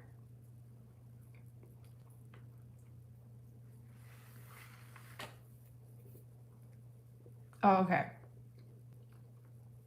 When I said that you should see yourself through my eyes, you had a therapist that told you that. That's awesome. I might make some mac and cheese. This is not going to be enough food. For the record,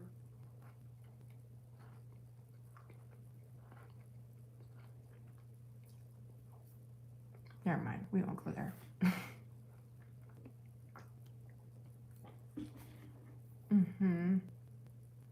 Me too, MC. I agree with that.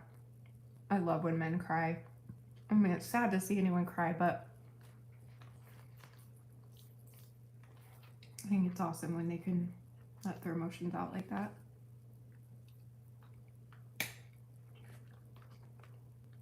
Oh wow, he had cerebral palsy. Oh my gosh. You can smell my snack, the tuna and crackers.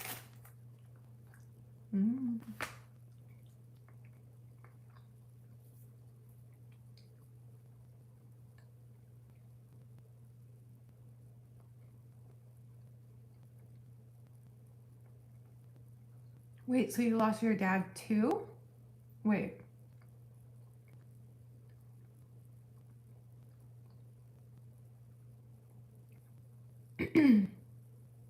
Oh, your brother did. Your brother was born with cerebral palsy? Why did I think you were talking about your dad? Where did that come from? And he was born very early, so he couldn't do anything by himself, walk, eat, etc. So he died when he was 22 and I was 13. Oh my gosh. But he passed very peacefully. Oh. Wow. That is a hard thing to go through.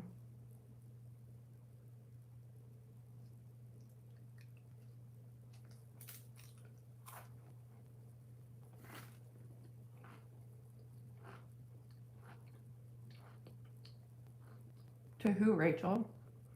My mom was very soft and nurturing. She was just used to being a verbal punch bag, unfortunately. To who? Who was verbally punch bagging her? So she knows how to be calm in chaos. Good for her. It's kind of how my mom is too.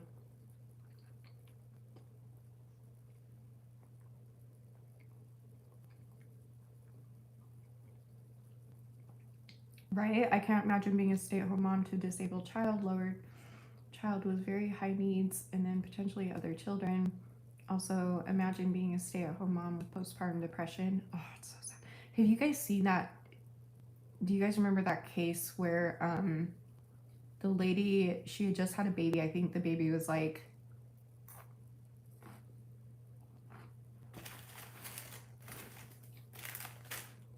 I should probably put a trigger warning. It's so heartbreaking. She had really bad postpartum and she called the police or 911 and she said that she was having thoughts of harming her baby. And they came to her house and they checked it out and they basically told her everything was going to be okay. And she kept saying she wasn't okay. But they ended up leaving and then she sadly took her baby's life. So she had to call him again and said, I think I just killed my child. And they came back out and I'm just like, how if they would have taken that more seriously, this isn't the only time it's happened. Like, it happens so often when postpartum depression is a bitch. I've never even had it and I can tell it's a bitch. And it's like, because you're also just delirious from taking care of a child and barely sleeping, and then to have those thoughts, like that woman was reaching out for help and I don't believe they helped her the way that they should have.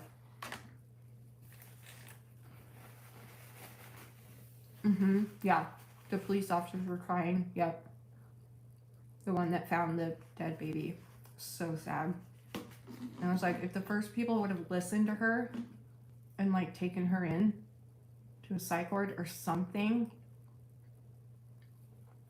like, you almost can't even blame her. That's how scary it can get. You get out of your mind and you just go crazy, and these thoughts tell you to do things that you're so crazy and sleep deprived that you believe it. It's so scary and sad. That poor woman and that poor child. Oh, okay, Deb. There are two kinds of postpartum depression. One, you just don't want to get out of bed, and that's what I had. Oh, okay. Oh my gosh. Oh, that's sad. How long did that last for you, Deb?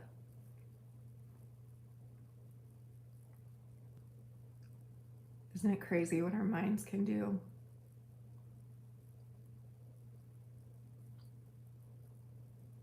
I know, right, MC?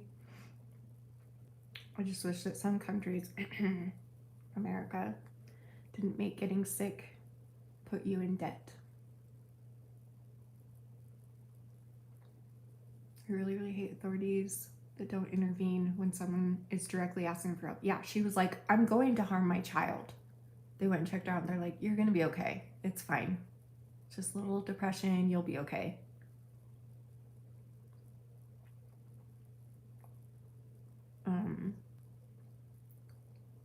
Same goes for one mental health staff to do it, play games. Goes for one mental health staff to do it. It's just, it's really sad. Yeah, there's postpartum psychosis, yeah. The other one, you harm your kids, right? Yours was 6 months. Oh my gosh. That's so sad. And like, what do those moms do? You know, the ones that it feels impossible to even get out of bed. That must feel so awful. So sad. Moms are.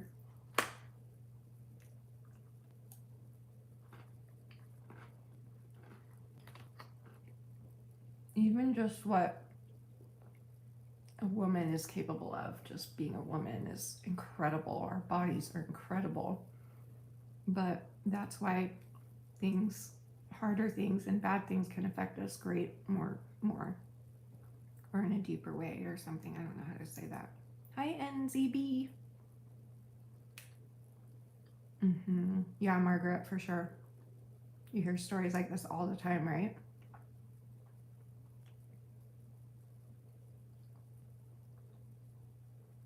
They told me because I was depressed, I would like to get it after having my child. Oh, okay. So what did they do for it? Do they give you guys anything when you have postpartum depression? Like, how does that work? Are you happy or married? I'm happily married. But I'm happy and married, yes.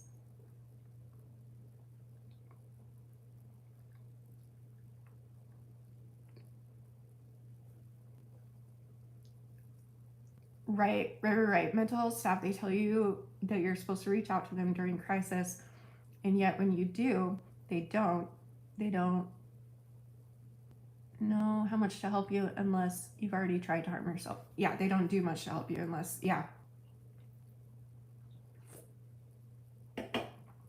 you've already hurt yourself or your child.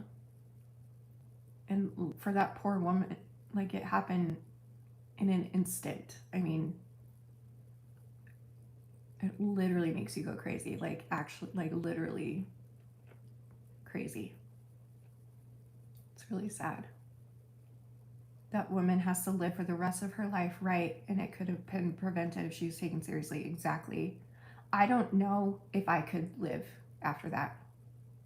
I couldn't do it. And like Kayla was telling me a story that she used to work in the ER, and this dad was like backing out of the driveway and didn't know that the car seat was right behind the truck and the baby was in it, and he killed the baby on accident.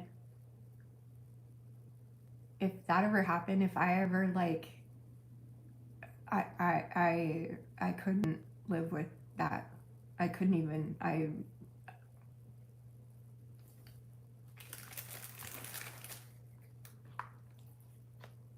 feel so sad. Those kinds of stories are so sad when they accidentally hurt their child or.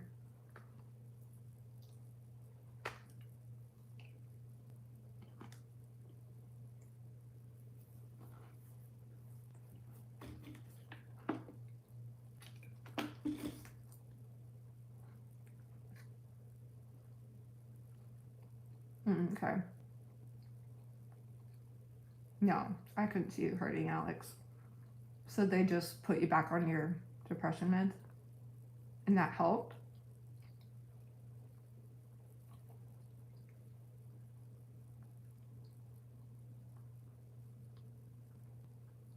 Really is what a thing.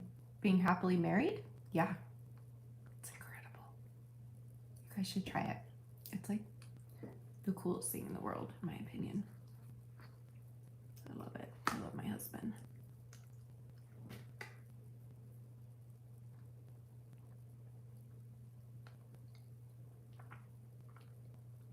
I think that's awesome, Rachel, that he's changed.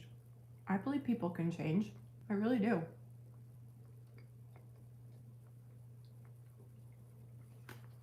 I witnessed it in my life, in my own family. I witnessed it.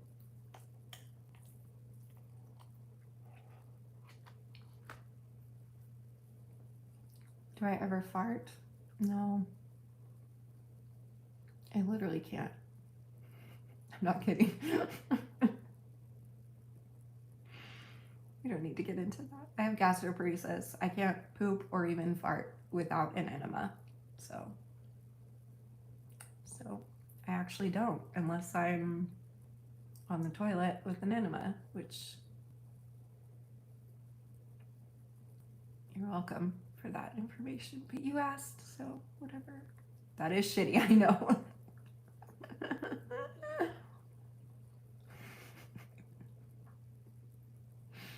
Ooh, that's shitty. Thanks, Adam.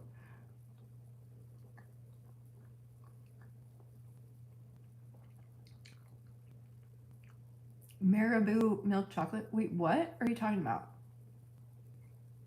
Is that what MC32 means? What are you saying, MC? What's your real name? I need to learn. Have you already told me?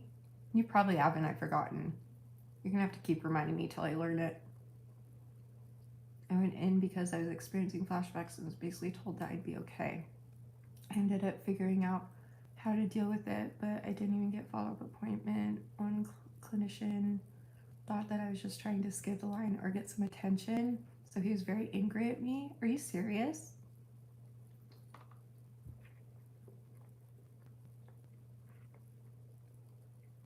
Wait, when was this? What was this for?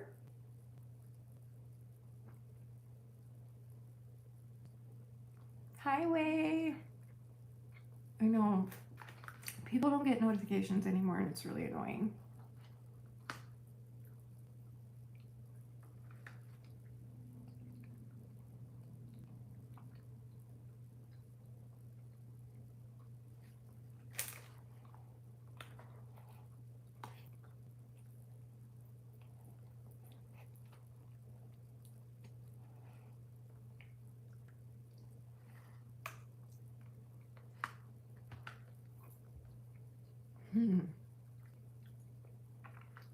So it was more Michael that helped you with the postpartum stuff than your meds?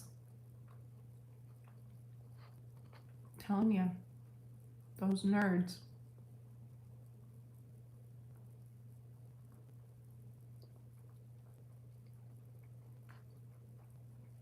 Marry a nerd. Someone who doesn't care about appearances or status in the world or whatever. They just love and appreciate you for who you are in your heart. And they're just the best partners in the world, in my opinion. Of course, there's bad, I'm sure there's bad nerds out there too, but in my experience, nerds just treat you so.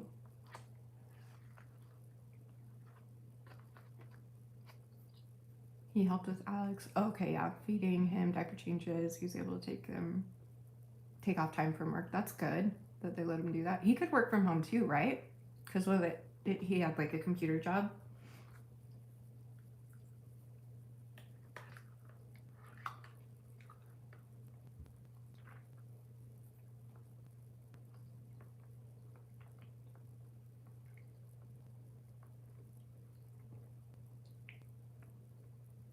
I went in basically because I was experiencing flashbacks and I was basically told that I'd be okay. I ended up figuring out how to deal with it. I didn't even get a follow-up appointment. One clinician thought I was just trying to skip line. Can you remind me what you're talking about? It's not Christmas anymore, you're right. It's the summer, hence the summer tree. Ah. I'm changing my tree soon. I'm gonna do the sunflower tree and leave that up until October. It's my favorite tree.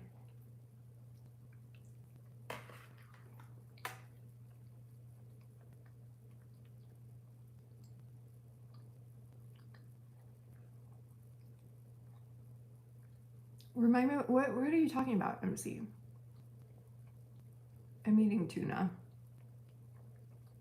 That's delicious.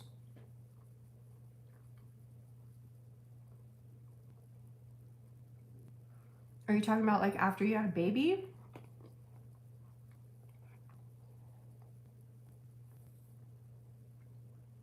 I literally asked for help because I was afraid that I was going to become a danger to myself or others, and they said I was fine, so I was fine, I guess. I ended up being okay and figuring out how to deal with it. But because therapy had done more harm than good in most cases for me, I've lost trust in the psychiatric healthcare system. That's so hard. I'm so sorry.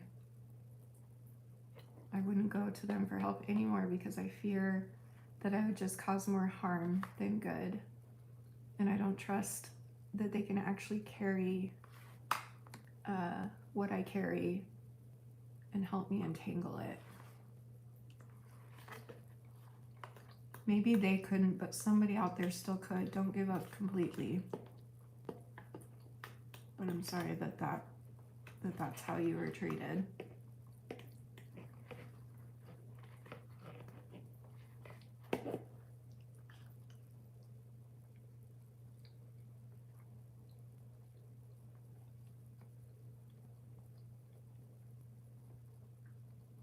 Yeah.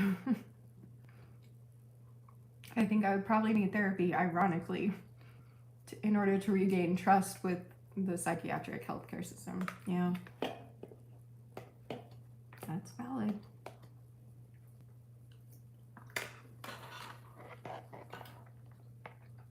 Oh, I see. Okay. Gotcha.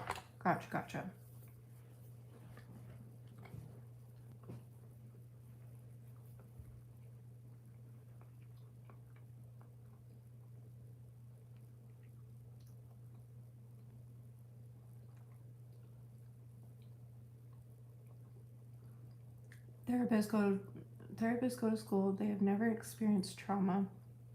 Their pages just give you answers to make you feel better. They're useless. I think that some are, because I've experienced therapists like that too. Like, I actually agree with you. But I don't think that all therapists are like that. I really don't. In fact, the therapist that I had for the longest time, I had her off and on for like 17 years or something. Maybe not that long, maybe 15 years, a really long time. And she grew up like on the streets, and she had eating disorders, and her parents were abusive and went through like addiction, and like she actually had been through trauma. Some therapists have as well. But yeah, sometimes they don't. And if it doesn't work for you, maybe try a different one. And if you don't want to, that's okay too. Just whatever you feel. I don't know. I feel like everybody's different and everybody needs something different. But I wouldn't count out all therapists. Maybe you've just had bad experience, but I promise you they're not all bad.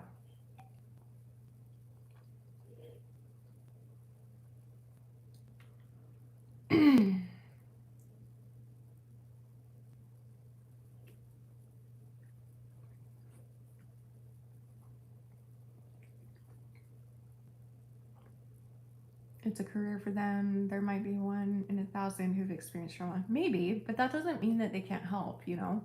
Like, look at doctors. Look at cancer doctors. I doubt many of them have never had cancer, but they still know how to treat it, you know? But I get what you're saying. I've been there. I've had therapists like that where I'm just like, you don't understand. And like therapists that'll just literally basically in a nutshell tell me just to get over it or just to be happy or something. And those are the type when I'm like, you don't get it. But they're not all like that. I don't know, Jeep. The big question is why people need therapists now. Was no such thing 100 years ago. Yeah. I don't know. I think it's different for everyone, and everyone has their own story and their own needs. And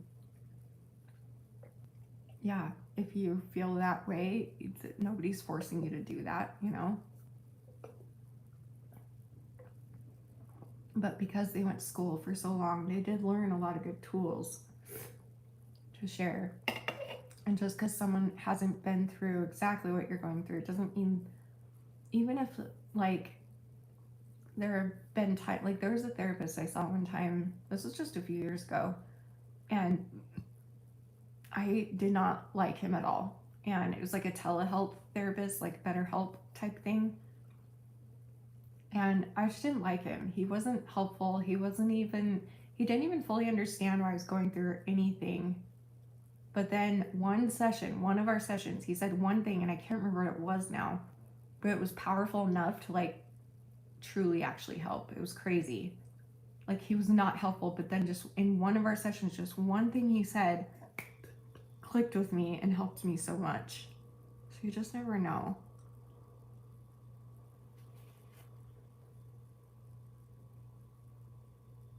That's true, because 100 years ago, people were afraid of being put in insane asylums. That's a good point, Deb.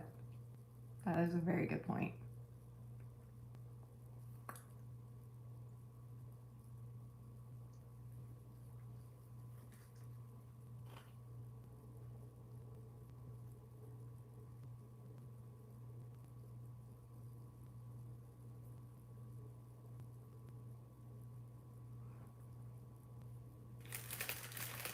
What exposure therapy? What are you talking about? What do they do?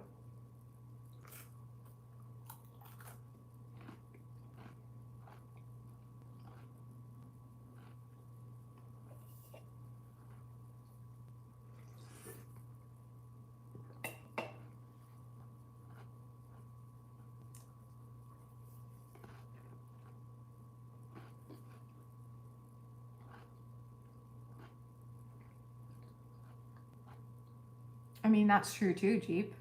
That is a problem too. But there still can. Yeah, I hear you. But I mean, look at me. I grew up long before we had the internet and any social media or anything like that. And I was out every day riding my bike and playing outside, and I still developed all these problems. So I don't know. People don't have to get up to feed animals, walk to a market. They just sit at home and order things. True too. That's valid too. Yeah. I can't argue with you. But I also do think, and maybe this proves your point a little, that's just what they were used to back then. They didn't know any different.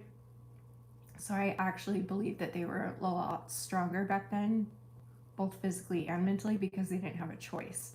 So maybe that's what you're saying, is that now things are made so much easier for us, easier, acceptable, that we have that choice to give in to those hard feelings, where back in the day they didn't have a choice.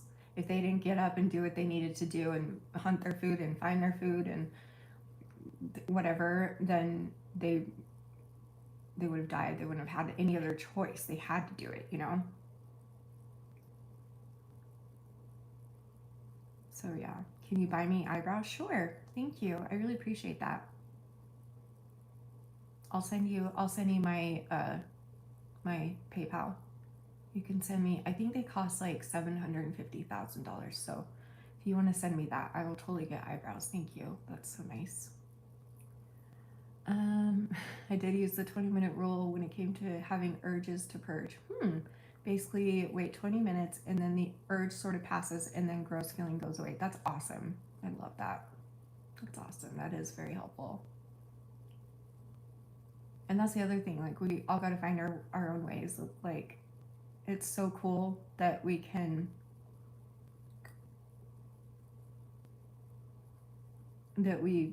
find things that will help us, but individually we're all different people, and you can always try advice from other people, and if it doesn't work, don't give up. Like, I won't get fake eyebrows. That's actually the first mean person we've gotten tonight, so that's good. That's a plus.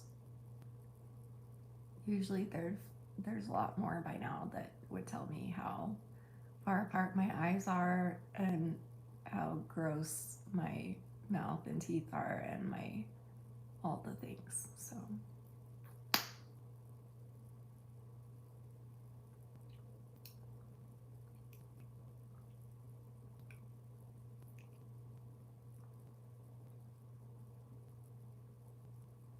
yeah, Deb, because they didn't have any other choice, right?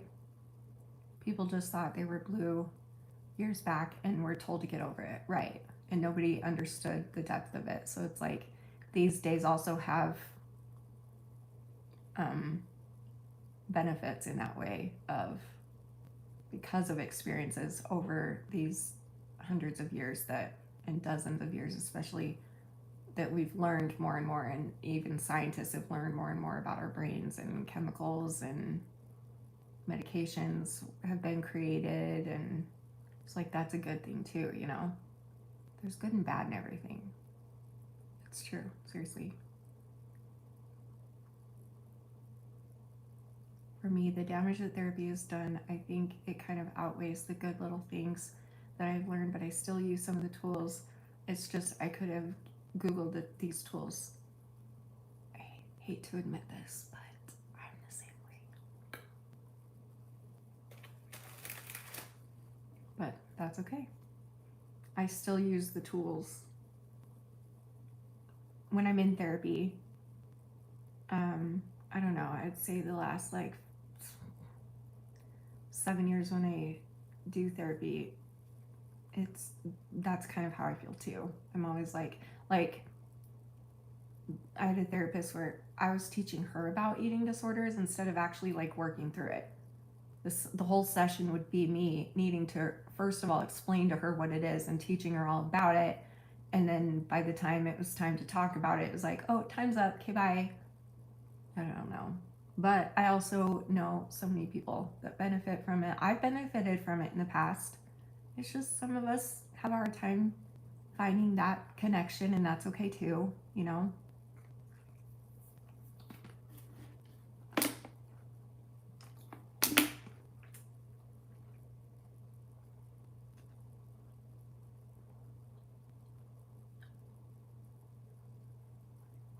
And that's awesome for you. I'm so glad that you can use those tools that you learned.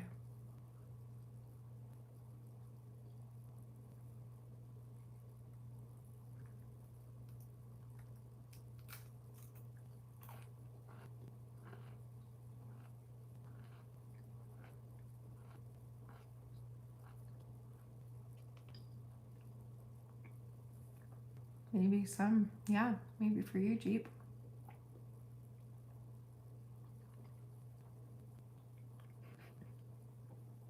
I really wish it was that simple. I really do.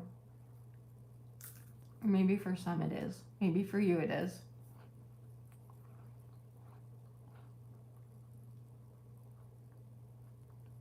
Right, MC?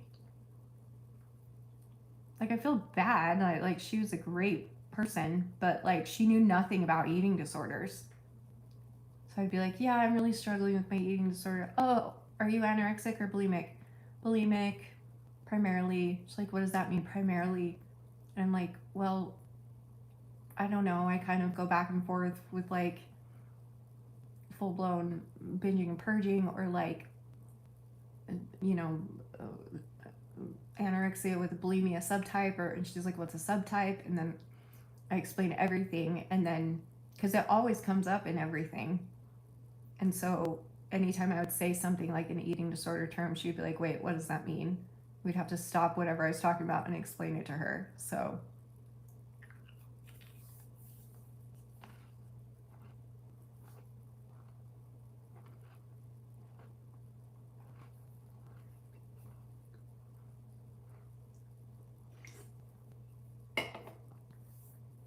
I think I'm gonna go in a minute, guys, just so you know.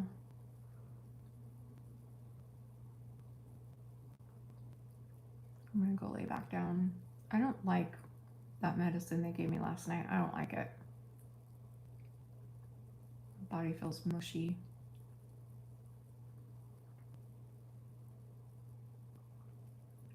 Mm-hmm.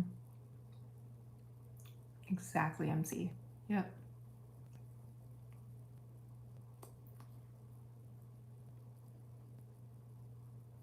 Oh, wow. Dang. Oh, no, I didn't read it then. Hang on.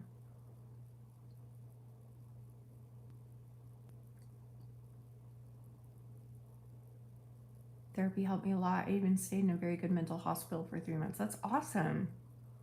I can't sleep or get through without medication. Nothing wrong with that, Deb. In the hospital, I came out of my shell and made friends. That helped me a lot. That's so good. Nothing wrong with that. Again, we're all so different and we all just need different things. And so, I don't know, like, the way that you feel about therapy is valid, the way that others feel is valid. It's just everybody has their own experience and we're just not wired the same, all of us. We just all need different things. We all need different ways to heal.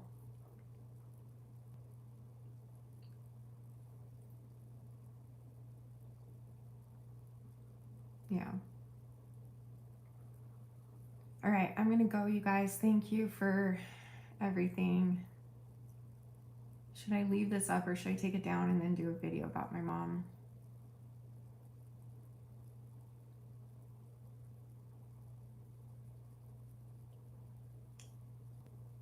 I can't decide. Someone tell me what to do. I can't make a decision right now.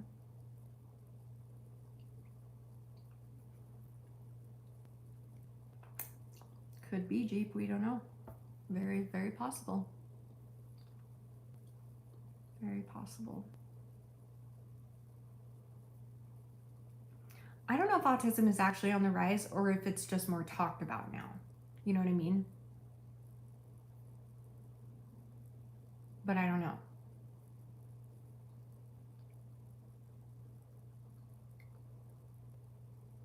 If any of you guys are struggling with purging, one of the few tools that actually help me is 1, eating purely because one needs to eat, and 2, waiting 20 minutes when the urge comes. Thank you for telling us that. Set a timer for 20 minutes and don't go into the bathroom until those 20 minutes have passed.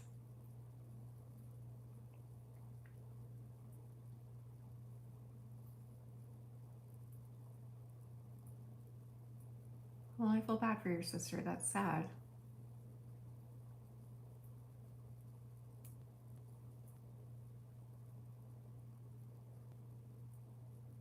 But I'm sure it's not easy for her. I hope you never say that to her. That wouldn't help.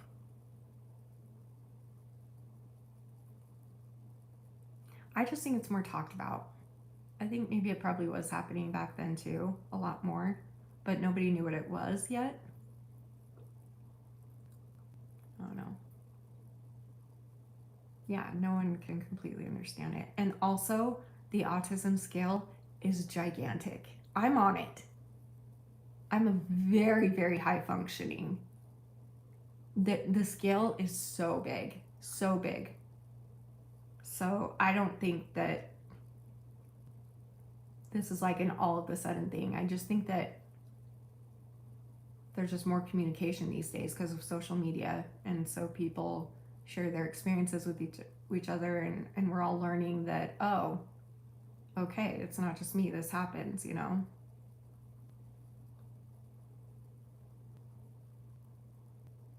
Right, therapists should at least understand it's more than just being socially awkward. Exactly.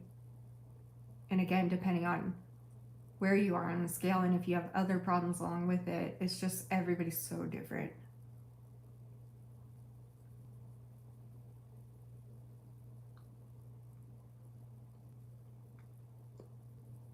Yeah, maybe Jeep. I don't know.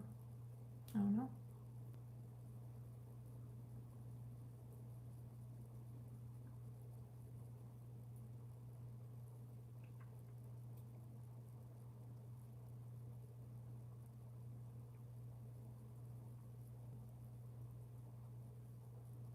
Yeah, that's true. Some people just need a therapist that can listen.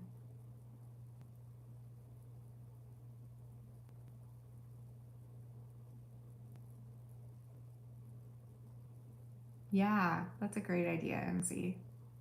I think something that would be so incredibly valuable if more therapists did was say, I don't have the tools you need to treat you, but I'm going to make sure I set you up with the person that does.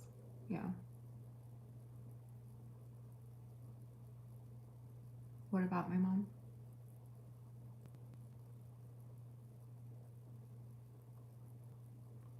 I realize how many of my friends in school must have been autistic. Yeah, me too.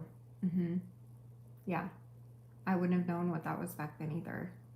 The 80s and 90s, I didn't know.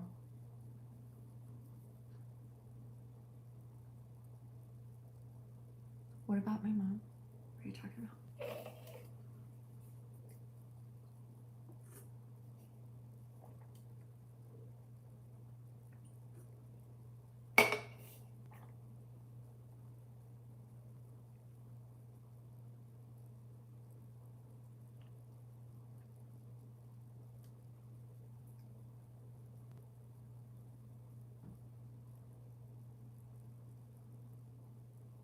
Oh, wow.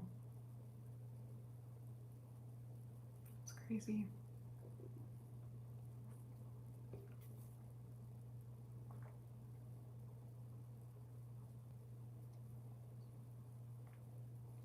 They were, just not as often.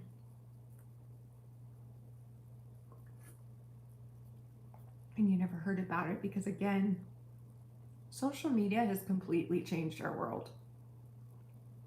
Before that, you couldn't just look something up on your phone. You didn't even have a cell phone. You'd have to walk to the library and find the correct book to find the correct information, or wait until you see a person at church or at school on Monday that could maybe talk to you about it. Like, everything is so accessible now.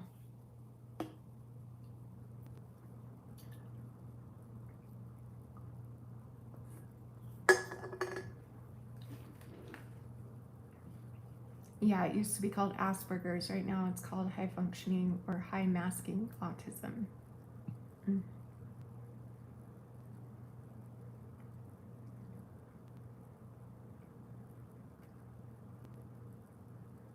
I agree that social media has caused a lot of problems. Big time. But it's also helped.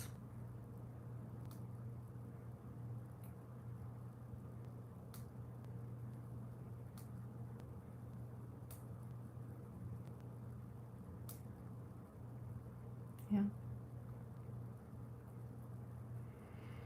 I think it's just that people feel now safer to talk about things, I think is what it is. Like, for instance, I always knew I was bisexual growing up, but I never felt I could talk about it until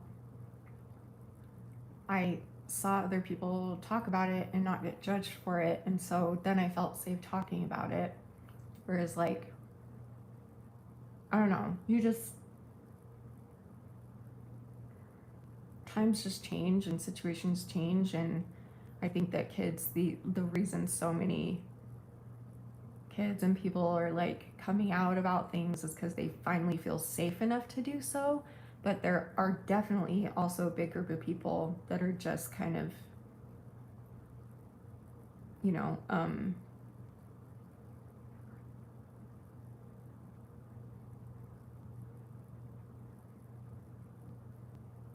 don't know how to say that.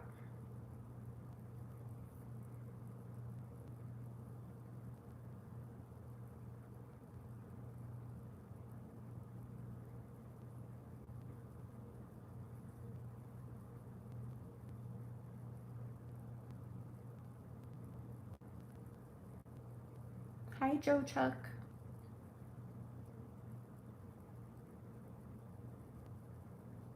No, anxiety is a disability. It's not get on with your life, work, and stop sitting at home and saying, poor me. Anxiety is absolutely a disability. It's a mental disability.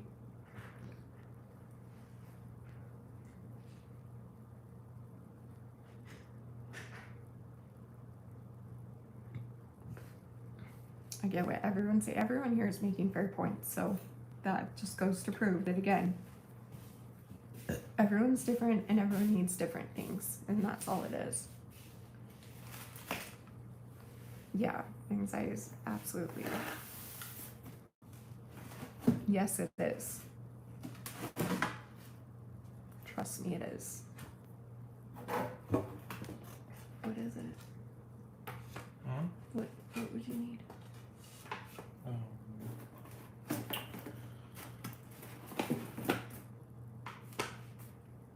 Guys, I think I'm gonna go actually. You said do that. You know, I feel like.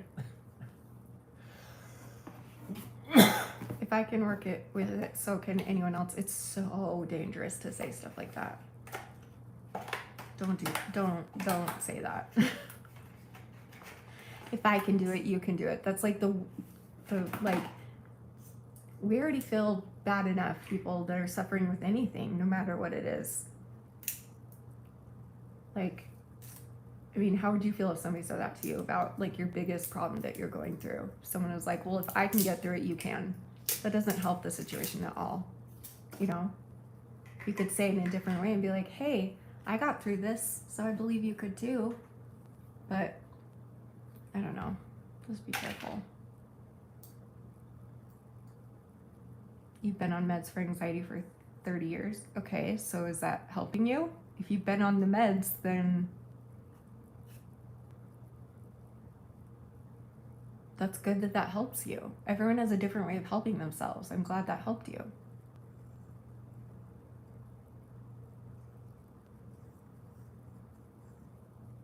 That's what I was talking about that I wanted. What do you need me to do?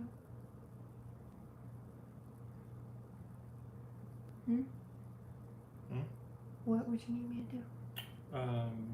All the circles just need to be painted white with black bands.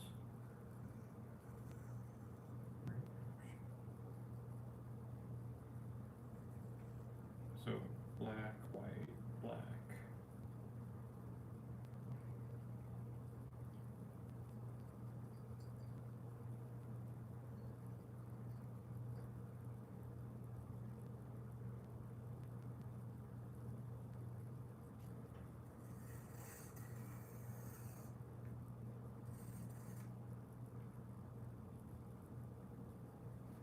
So first, can I have a sandwich? Are you still on your meds, Jeep?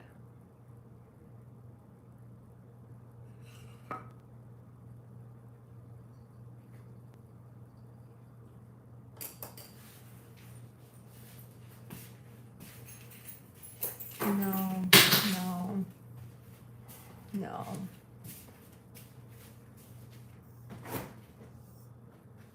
They're not lazy.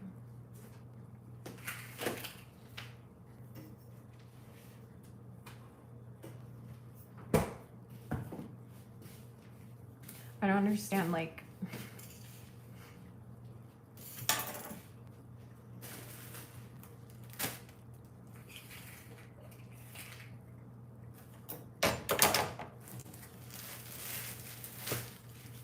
yeah. I think maybe you just need to like do a little more research, and if you're not willing to do that, then just like, it's not helping what you're doing. And if you've been on meds for 30 years, but you're sitting here criticizing anybody that has like, I can make it. You're busy. You got stuff. You got things going on. Okay, I'm really tired. I have to. So maybe fall asleep come in and the sit car. and talk to them while I make your sandwich. I can do this. You do that. You'll make it better for sure. I know. So come and sit. Talk to them. Maybe I think I'll just go, guys. I need to go anyway. You can stay on. No, I want to go. I don't feel good. Come back another time and we'll finish this conversation because I have a lot more to say. But, no, it was not his fault that he had schizophrenia. Mental illness is nobody's fault, ever.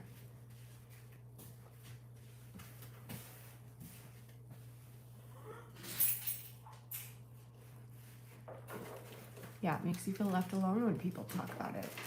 That's the whole point. That's the point of my whole channel.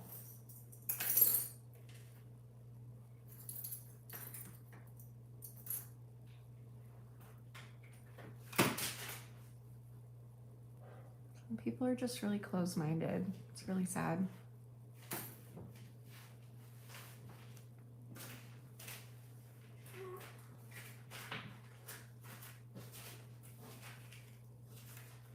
And I love that, Stevie. I love that.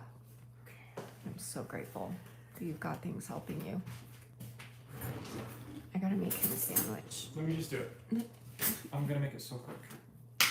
Just do what you're doing. It's okay. If you would just come sit here. I thought you were ending it. I didn't want to take it over. I got it. I really got it, sweetheart. This is nothing about. I'm good. This is easy. This is easy part. Sorry. I got it. I'm sorry. I have to go. What happened last night, by the way? They gave me something at the hospital. I don't even remember last night at all. What do you mean? I remember you getting mad about the fire alarms, and that's it. And then every I woke up- fucking one of and them then I went off woke at the up in same your time. bed. And what? And then I woke up the next morning in your bed. I don't even know how I got there. You came in there and slept. Don't remember. The fire alarm was going off, so I came out to throw some hate on him, and you were on the bed.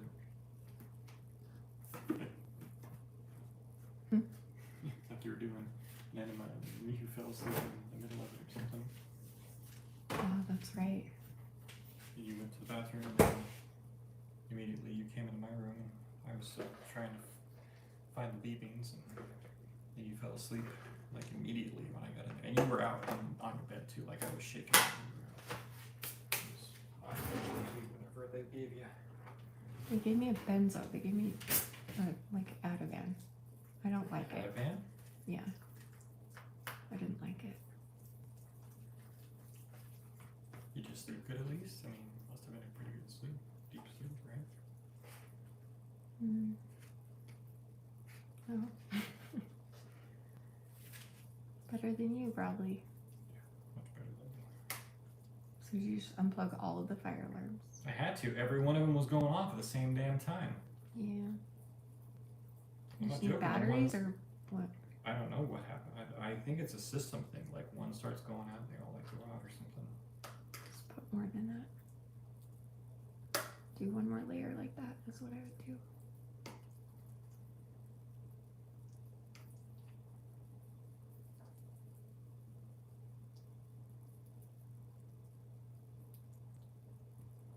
Yeah, big boy.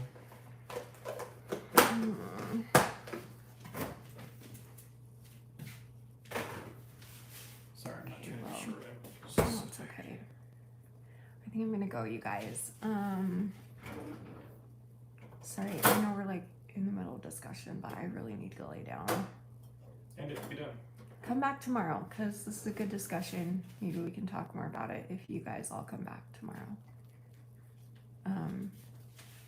But until then, all of you are valid, and the world is really hard, and everybody's different. Did you just put a mute? Do you always do that? I wipe them off. You burn through knives so quick, I have to. We'll never keep up. Caught me. Busted. Busted. Look, busted. Okay. Did you just cut a tuna sandwich and put the knife back in the drawer? I wiped it off. I wiped it off. It's not like it's gonna.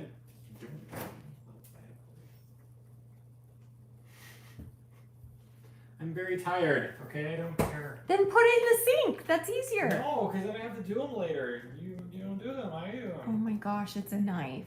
Oh my gosh, it's just I love you. I love you too. You're annoying, but I love you. I am annoying. I'm annoying, let's be Actually, real. I'm freaking tired. Are you coming up or are you staying here? Hmm? You coming up with me or are you staying here? Oh, I'll stay down here for a minute. I love you so much. Love you too. Thank you. It's a wrist. I was gonna say that too and see if the meds help you for 30 years, and that means that anxiety is real. Exactly.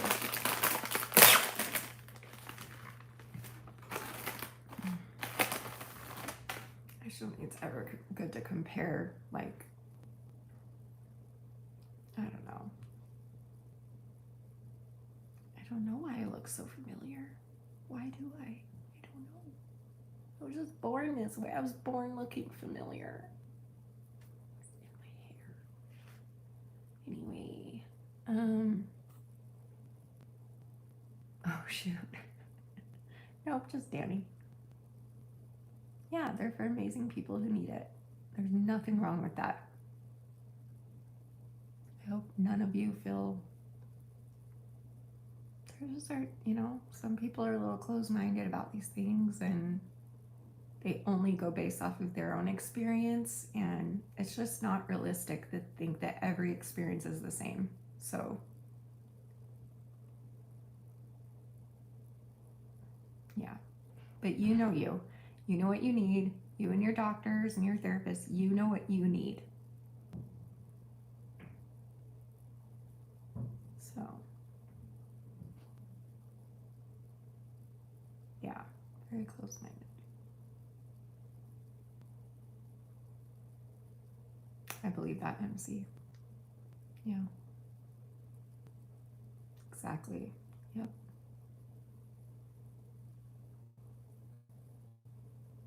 What advice do you need?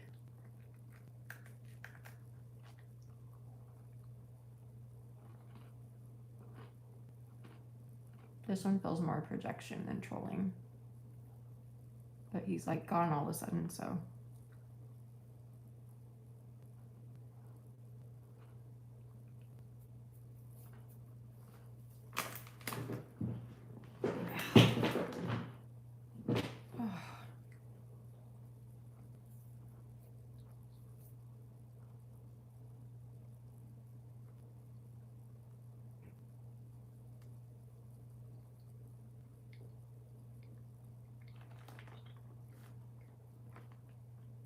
I'm going to give this person, or hear this person what they need for advice, and then I'm going to go.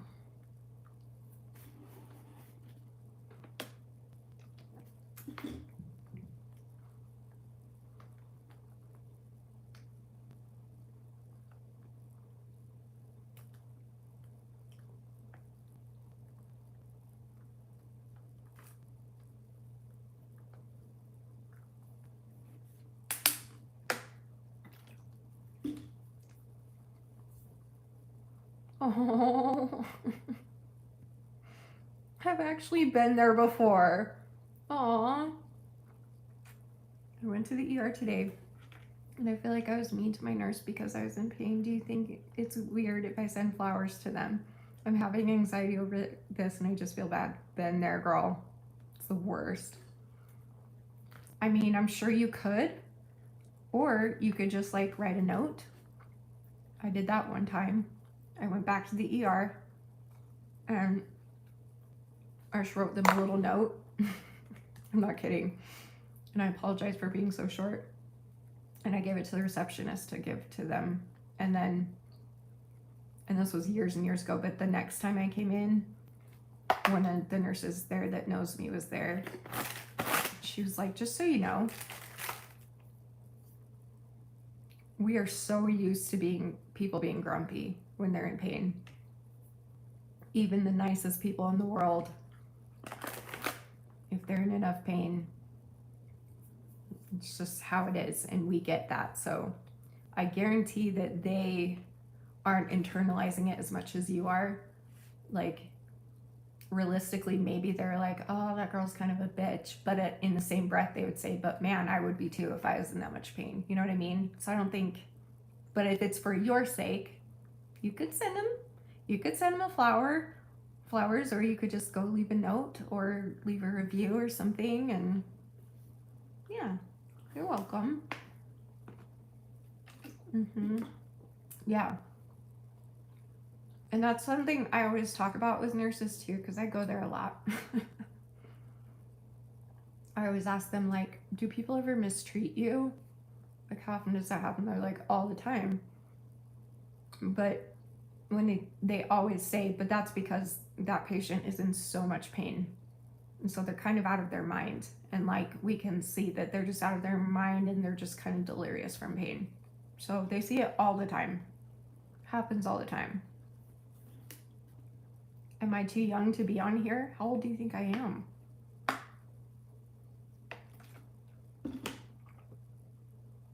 I'm 7.5 times.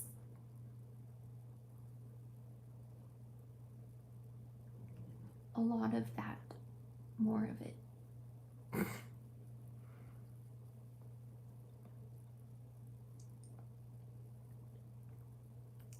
Well, I don't know about that. I think it's just because I don't go in the sun. So. Hey, I'll trade my pale skin to look older. Oh boy. I don't know why I look familiar. Have you ever watched my channel before? I was very active in my channel. Like, I started just over 11 years ago, and it wasn't until just a couple years ago that I've been pretty inactive on that. I still go live a lot, but not a lot of videos or anything. Right, MC. Thanks, Deb. You're beautiful too. Yeah, maybe we've met in another universe.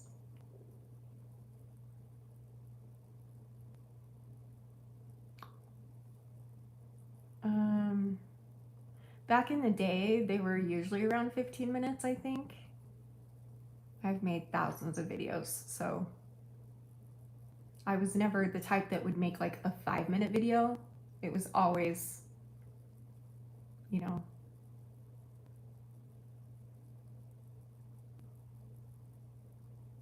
like I even started back when it was the thing to do short videos. Like, it was popular to just do quick 3-minute videos. I never did that, I don't think.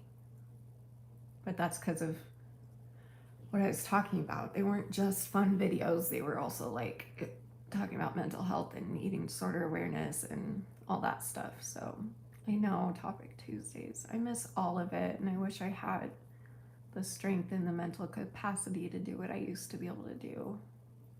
And maybe I will again someday. I want to every day, every day. Yeah.